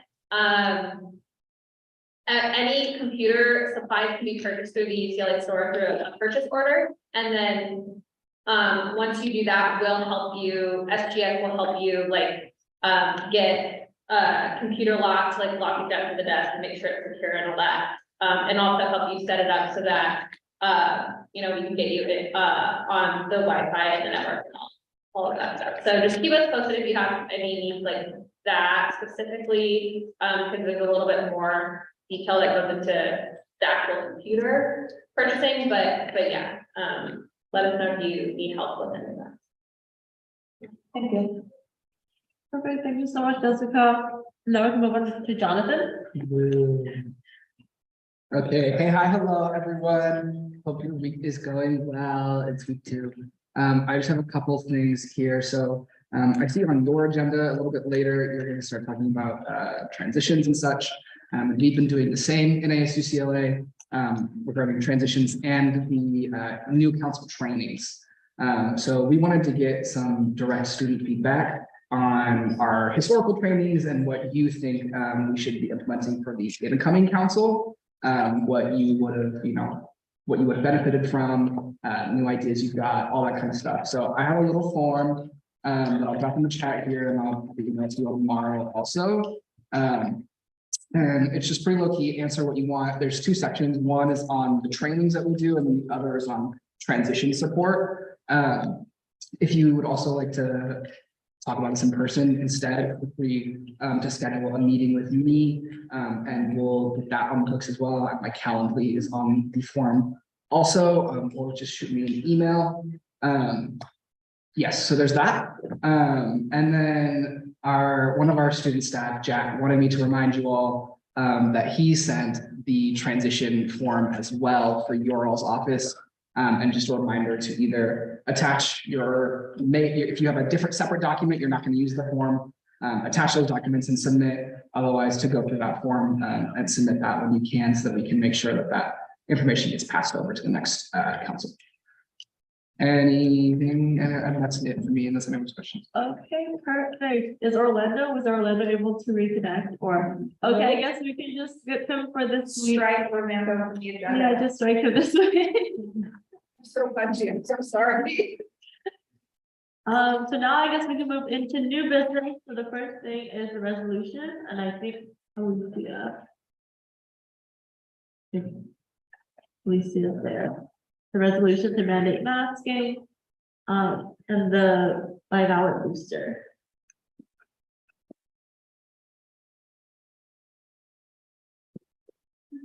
Is Elisa there?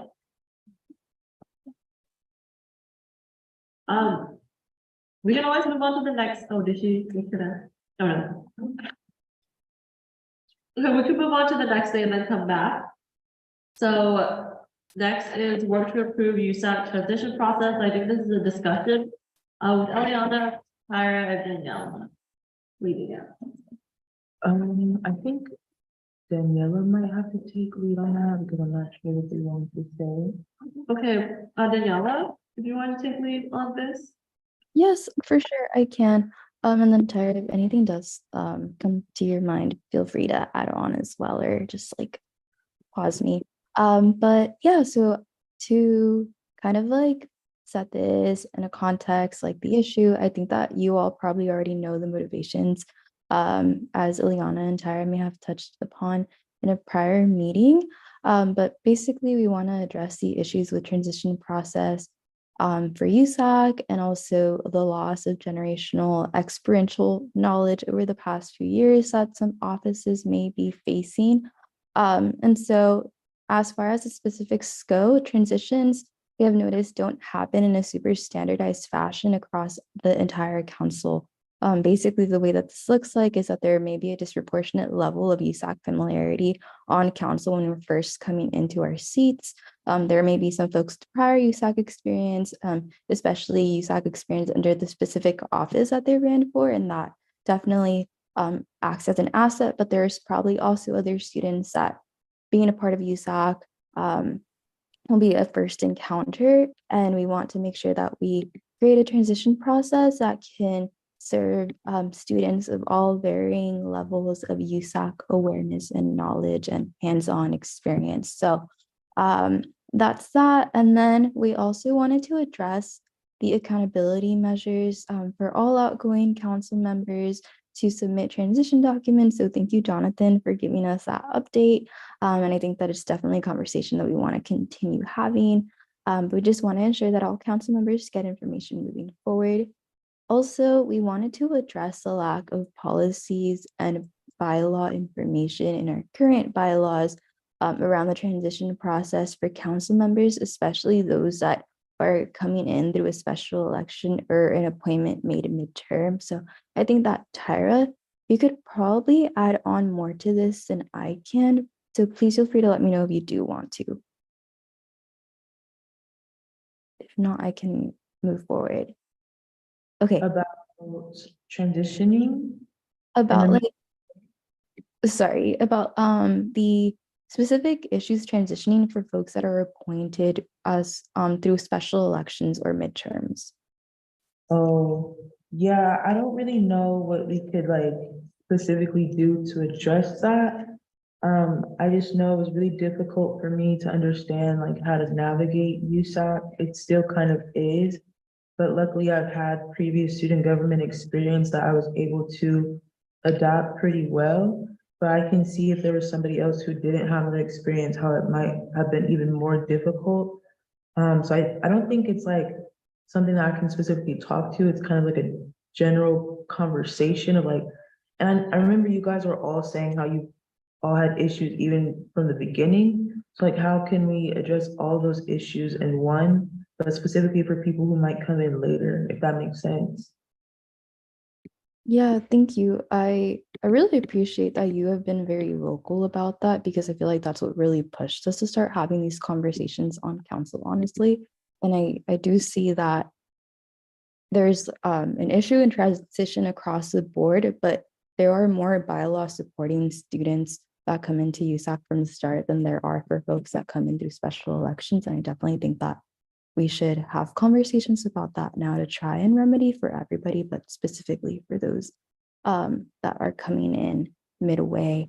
And then lastly, we also wanted to just create bylaws that are more responsive to students that are outgoing council members that may be in crisis later on in their academic year or facing other pressures that may limit their ability to be able to sit down and craft a thorough transition process document like at the end of the spring quarter. If that tends to be like a point that also correlates with like an issue or a crisis, etc. And so when it comes to transition packets specifically, we did meet with SGS during week 10 of winter quarter, and we brought up all of these concerns and we tried to bring some solutions together.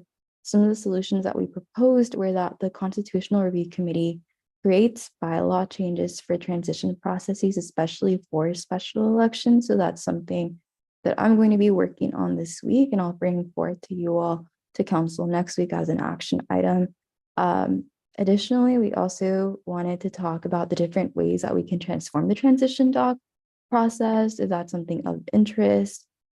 So we've talked about potentially continuing to work with like the huge document that we compile, or doing the Google form that Jack instated this year, or doing meeting intakes with SGS, where somebody from SGS will sit down with the council member and then they will take notes and talk through their term on council. And then that will compile a transition document at the end of that conversation. And some other things that we mentioned were having potential overlaps with outgoing and incoming council members and their terms, so that there is a visual and like physical transition process where the incoming council member can learn from the outgoing council member directly. And then finally, having SGS also help facilitate some of those transitional meetings between outgoing and incoming council members. So I just wanted to pause here real quick because I did want to get a temperature check on how folks on council are feeling about the transition document process. And I wanted to take an informal vote to see what folks' preferences are currently, or if there are other suggestions. So I'm just going to list out the 3 different options, and then if you all could just vote for the one that you prefer, I think that would really help. So first off, for folks that want to continue with the huge document as a transition, please raise your hands right now. Okay, awesome. Folks that want to submit transition documents to a Google form, can you all raise your hands?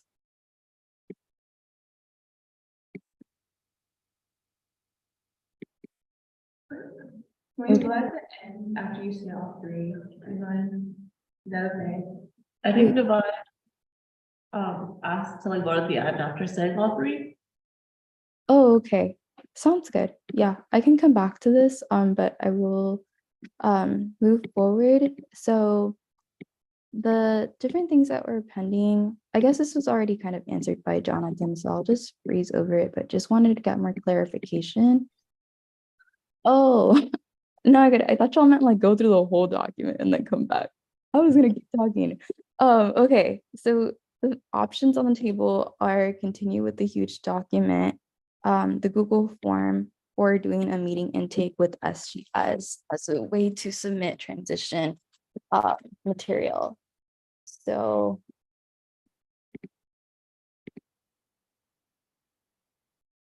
wait, Naomi, can you clarify what you mean by the 2 out of 3? Oh, that's what I want both.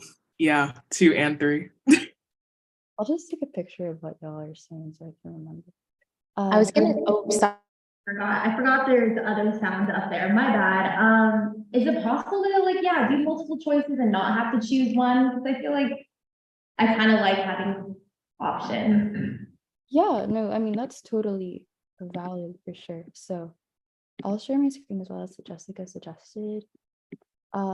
So yeah, feel free to give me y'all's thoughts if you do want multiple options. And then Jonathan, I think you also had your hand raised for a second. It's fine. I'm ready. Okay, awesome. Are there any other folks that want to vote on this? Again, it's just an informal like temperature check, but if not, then I can move forward.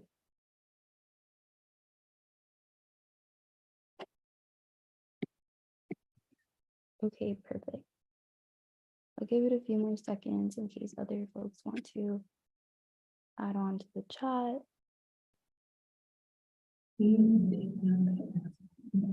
Okay, awesome.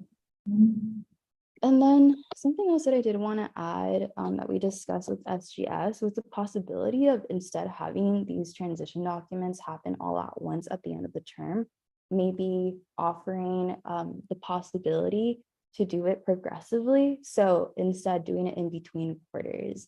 So that's something that I've been doing for myself, for example, with like the big document that we have to submit at the end of fall. I just sit down, I'm like, okay, what did I do during the fall quarter? And then I do it again at the end of winter, and I guess I'll do it again at the end of spring quarter of my term. So that can be applied to any of these metrics that you all choose. So whether it's a huge document and you want it to be progressive or all at once at the end of your term, or whether it's a meeting intake and you have multiple meetings with SGS throughout your term.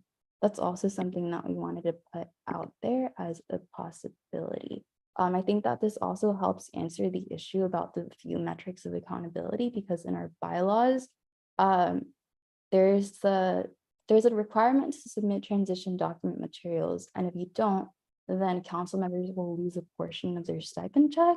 but then that's really difficult for SGS to track because at that point it's too challenging to actually implement and do the whole like striking of a portion of a council member's check if they've already left council and are no longer hired technically and being paid.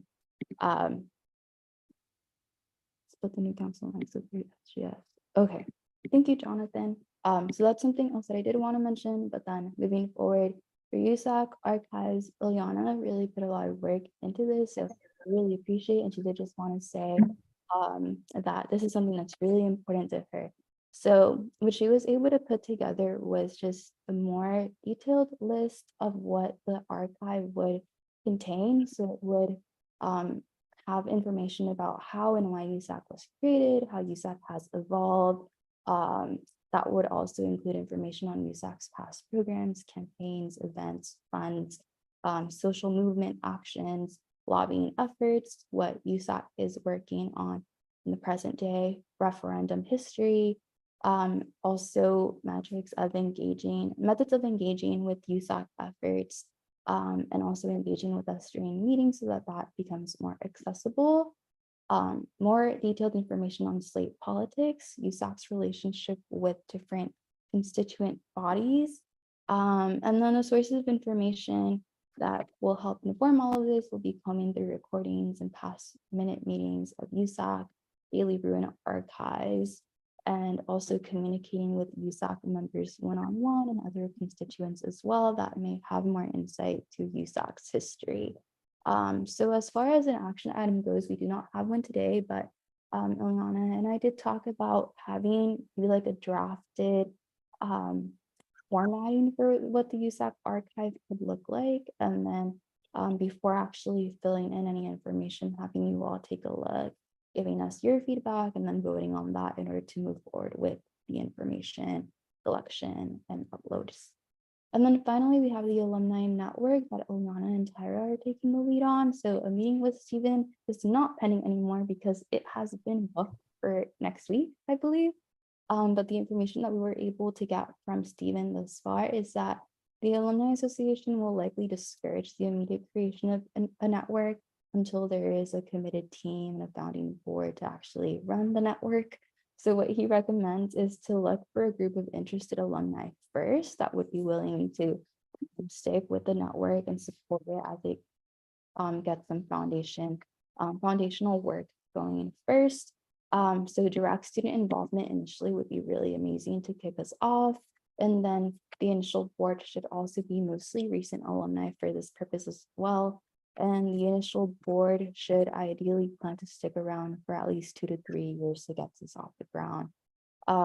Before creating such a network and a group, Alumni Association might recommend first creating a group on UCLA 1.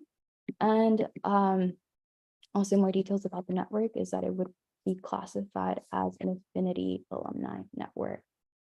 So yeah, I think more updates about this will come once that meeting with Stephen is concluded. So yeah, that is all for me about this item so far. So let me know if you all have questions. Okay, perfect. Thank you, Daniela, for presenting all of that. Yes, Jessica.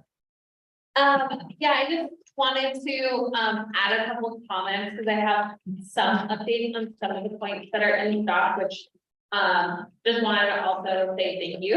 This is very thorough and definitely helps us do our jobs better for transitioning. But I did want to mention one that I've had a meeting with Alumni Association folks who appoint or who put out the application for your alumni rep and then go through that process of appointing the person. And we basically like went more in depth into like the scope of the role, like what types of things that the person would be supporting USAC on. So there is, we are trying to more intentionally seek alumni reps for USAC so that it will hopefully help with some of that bridging and like creating and building of a USAC alumni network. So we're, kind of working on that and also coming up with, we have the historical roster on the USAC website, but it doesn't really have contact info. So we're also sharing, we converted the historical roster to a Excel sheet that we're gonna send over to Alumni Association so they can try to backfill some of that additional contact info data for us, and that will eventually create a list of all past USAC officers. So hopefully that will help support that portion of this initiative. The other thing that I wanted to mention, I think maybe during spring break, we met with a few folks from EDP office on USAC website updates and just better resources and things we could do to make the website more functional as a communication piece for the student body. So some of the historical information for USAC that was mentioned, like, wanting to have like past referendum that was ran and different things like that. Some of that data is already on the site, but we definitely can, add more and go through it and make sure that it's more thorough. So if there's anything, I think that can be kind of the living historical document for USAC. So some of the things that are in, you all mentioned, that Daniela mentioned, I think we can kind of incorporate that to the USAC website. So definitely want to offer that as a platform to start just adding the information there. But yeah, that was all. And then I guess, the one other thing that I did want to also echo, this notion of submitting like quarterly docs, for sure. I think that's a great idea. And I think it also kind of addresses, to Tyra's point, what do you do when you're trying to transition mid-year?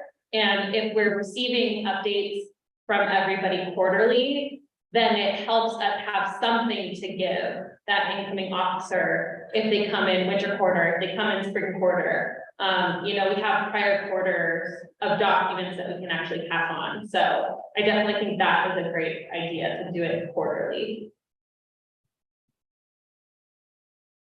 Okay, perfect. Thank you, Jessica. Is there anything else that anyone would like to add?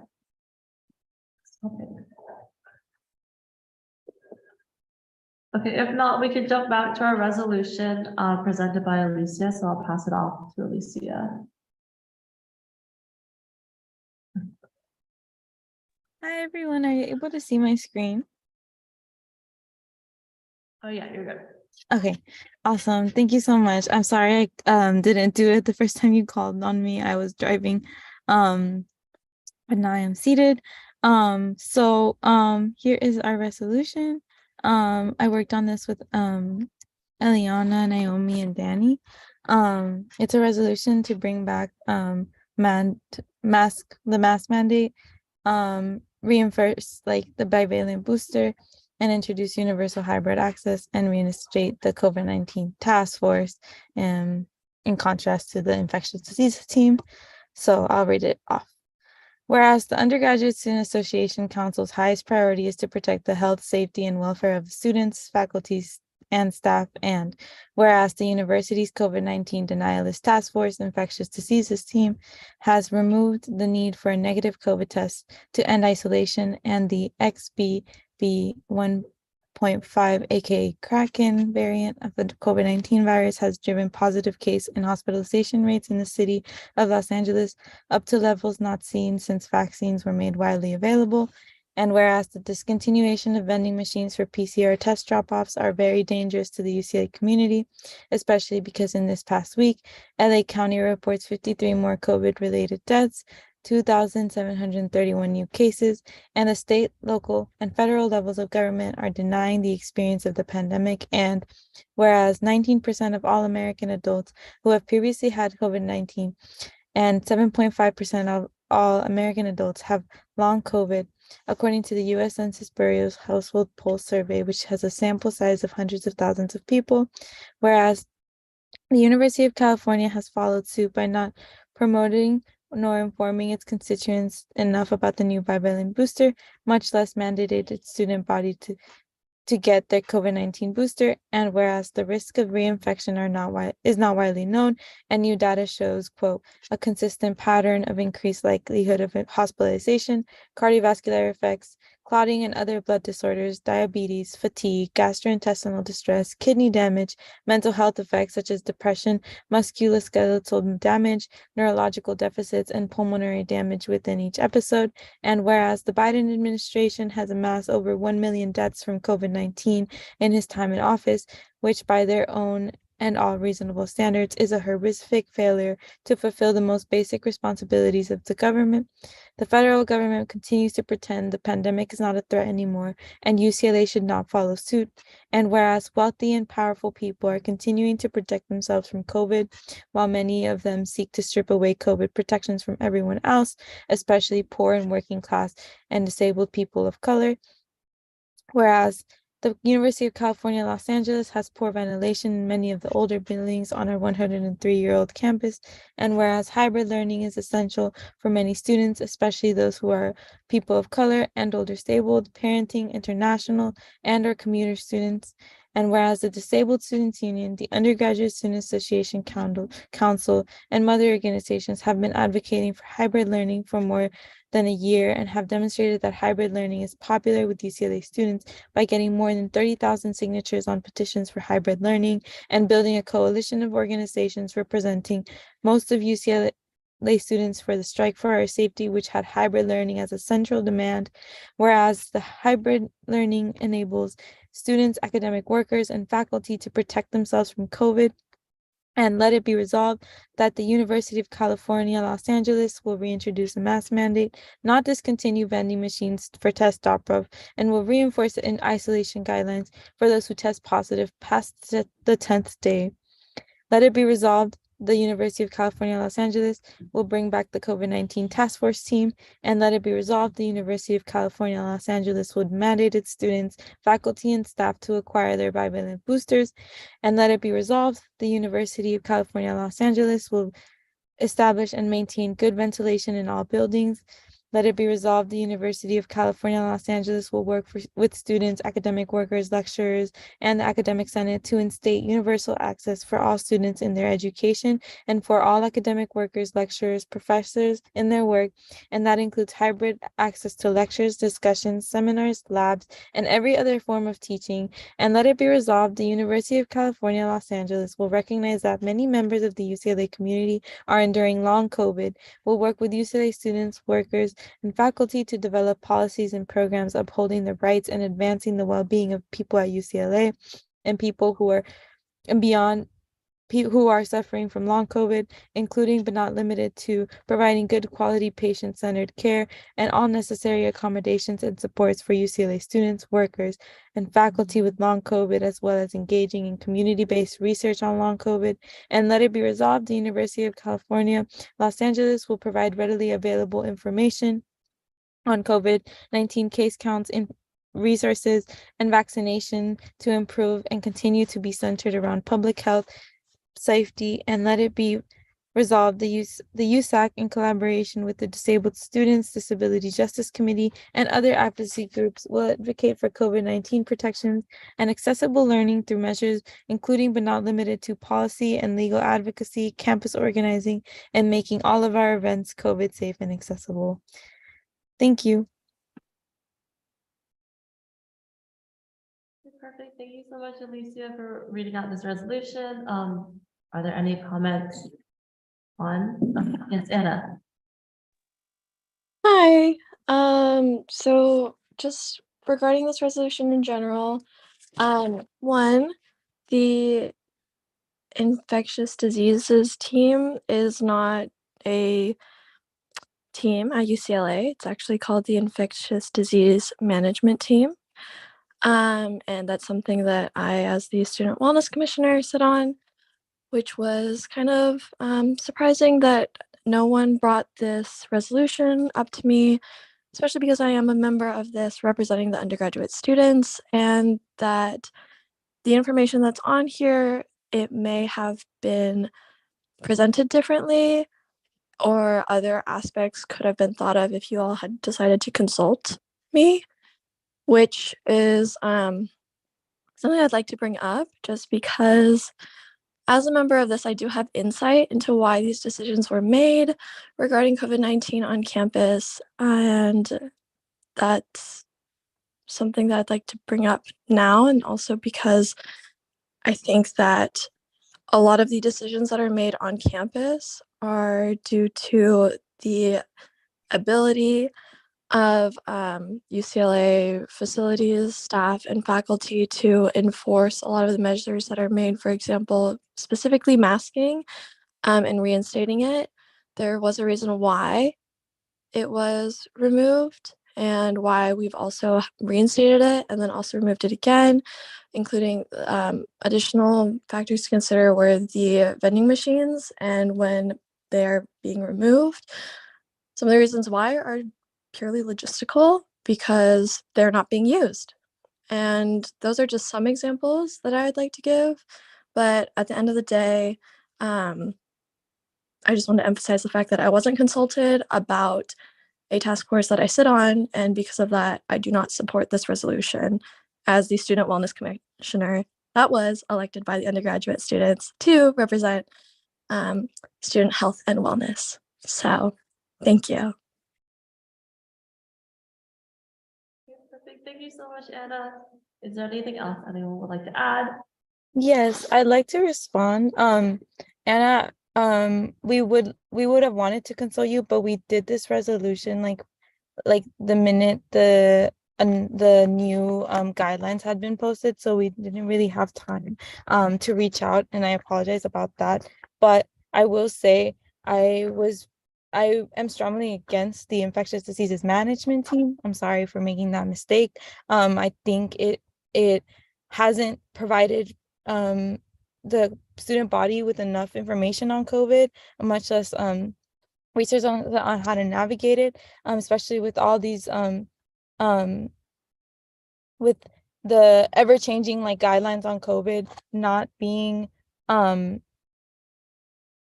honestly being very ableist and removing the mask mandate. I feel like a lot of the new COVID guidelines have been very much pushing towards like bringing UCLA the most like economic gain and like pushing employees to come back to campus regardless of like their sickness. Also, I would like to add that I do know you don't mask, Anna. I don't mean this to be a personal attack, but I do want to say that like that also threw me off guard that you as a student wellness commissioner, I haven't seen you with your mask on, and that like puts me at like an unease just in terms of like how much I could see you practice like that like health precaution or lack thereof, and I just wanted to add that. I'm sorry.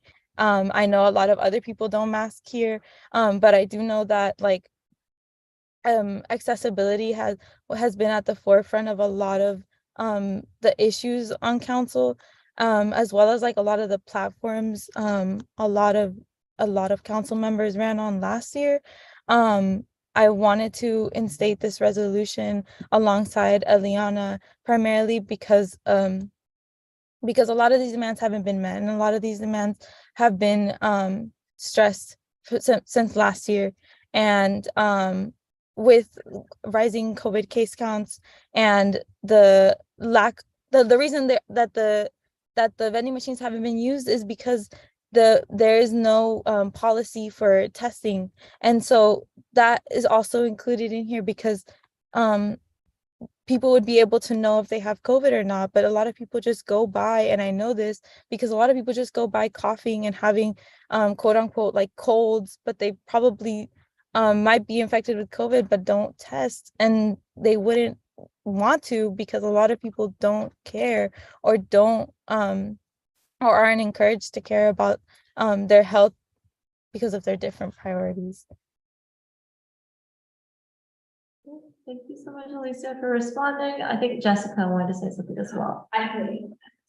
Okay, Anna, feel free to respond. I think you're active.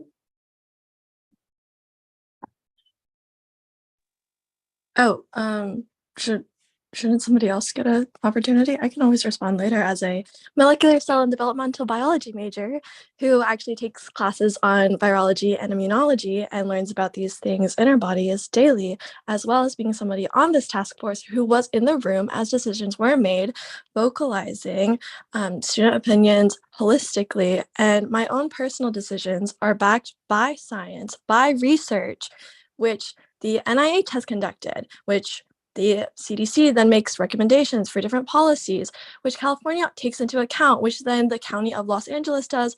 And as a very influential institution that UCLA is, we consider all of these aspects when making decisions for our campus. And by having, if you had spoken to me earlier, I would have been able to bring these to light and a lot of the reasons why various decisions were made. They're not taken lightly because, yes, there are people's lives at stake. And at the end of the day, that is what we are here for, is individual health and wellness. And there are more aspects than what you have put onto this resolution that go into play when we make various decisions as the IDMT. The COVID-19 task force was also just reimagined to become the IDMT because we focused on monkeypox as well as RSV and the flu. We don't live in a bubble. Thank you, Anna. Jessica, would you like to say whatever you would like to say, or? Well, I just had more so a comment on the resolution content, so I can wait if Naomi has something else. But also, I typed in the chat, but just want to verbalize, we should keep the conversation to the resolution and not, criticize folks for their personal choices. Yes, thank you, Jessica, for saying that. Yes, let's keep it to the resolution, and to the text that said on the resolution and discuss that as well. But okay, Naomi. It's me. Okay. Hi, folks. So just to be on the record, I didn't write anything in the resolutions, but I do support most of the statements that are made in the resolution. Especially as a teaching assistant, I'm definitely seeing an increase in COVID cases. A lot of people have to miss discussion sessions already, and we're only in week 2. So I think it's just very interesting to see. I would love to talk to you, Anna, about definitely what the management team can, the disease management team, what we can do about making sure students continue to get boosted, because I know that is a big issue, and that people are like, oh, I already had my 3 boosters, I'm kind of done. Like, no, you have to continue to get boosted every certain period of months. So definitely would love to talk to you about that and how that could be broadcasted to students, or if that's already in the works with the team. With the management team. So yeah. Oh, awesome. Okay, cool. So yeah, would love to follow up with you on that. And yeah, that's all I really wanted to say. But yeah, thank y'all. Okay, Jessica. Okay, thank you. This is more just like a friendly amendment, suggestion / comment.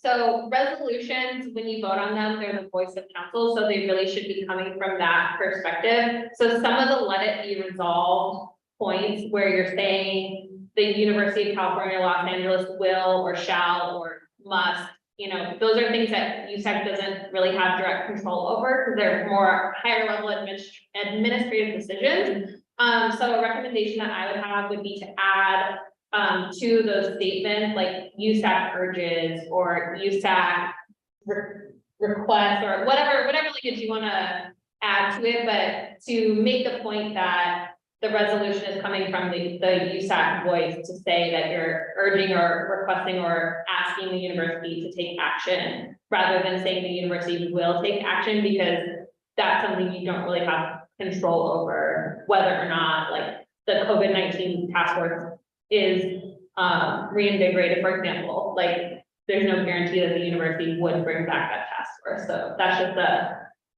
comment / suggestion that I wanted to make. It's Alicia, feel free to respond.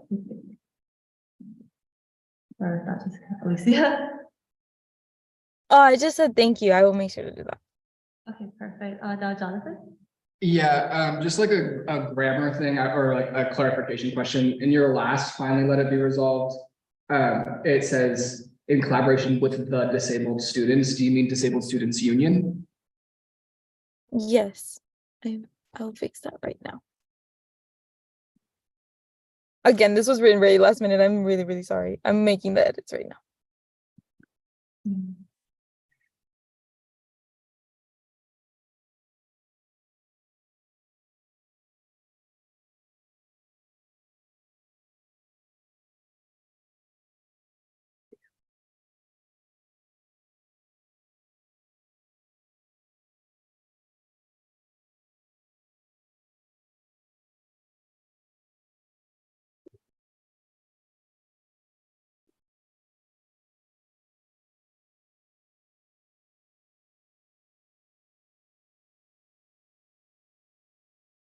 Okay, are there any other questions, comments, concerns that anyone would like to bring to the table about this item?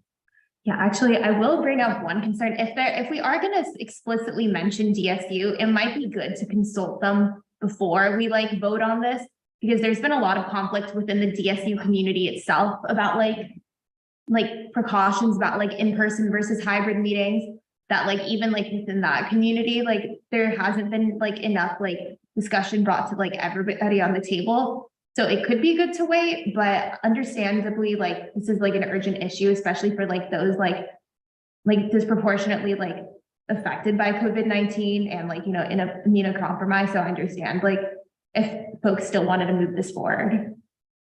We did consult with the Disabilities Justice Committee of the UCs, and I know Eliana works closely with DSU, so that's why like I let her include that in this resolution.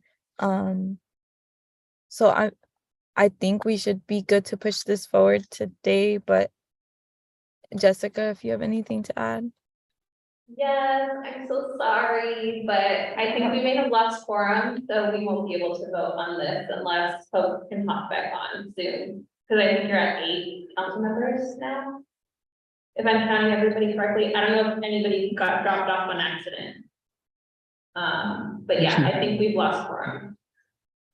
There's 9. There's 9. Yeah, so we need 10 for quorum, because proxies unfortunately don't count for quorum. So 9 council members and then 10 plus proxy. yeah, so you need 10 council members. Yeah. But you can still, yeah, if any further conversation you want to have, you can continue. You just wouldn't be able to take a vote on it tonight. Unless someone else can pop that on to bring that form. Okay, well, I guess we can continue talking about it. We might have to push this, and then also Daniela, like your resolution as well. We might have to push that back. Oh yes, Alicia. We can table this for next week and put it on next week's agenda then. Sounds good. Sorry about that. I don't know if there's anything we could do. I think it's fair to table it though, because everyone else should like hear the conversation too. Yeah, okay, perfect. Then we will table Alicia's resolution to mandate masking. And then Daniela, I don't know if you want to present it now, like your resolution now, or if you want to do it next week. Yeah, can we table that too as well? Thank you. Okay, perfect. We'll table both. I don't think we can take a vote to table, so we'll just table. But yeah, that leads toward the end of our USAC agenda. So I will now adjourn the meeting at 9:24. Good night, everyone, and see you all next week for the 2 other resolutions. Thank you all for coming. My besties. I miss the people that. Yeah. Sorry.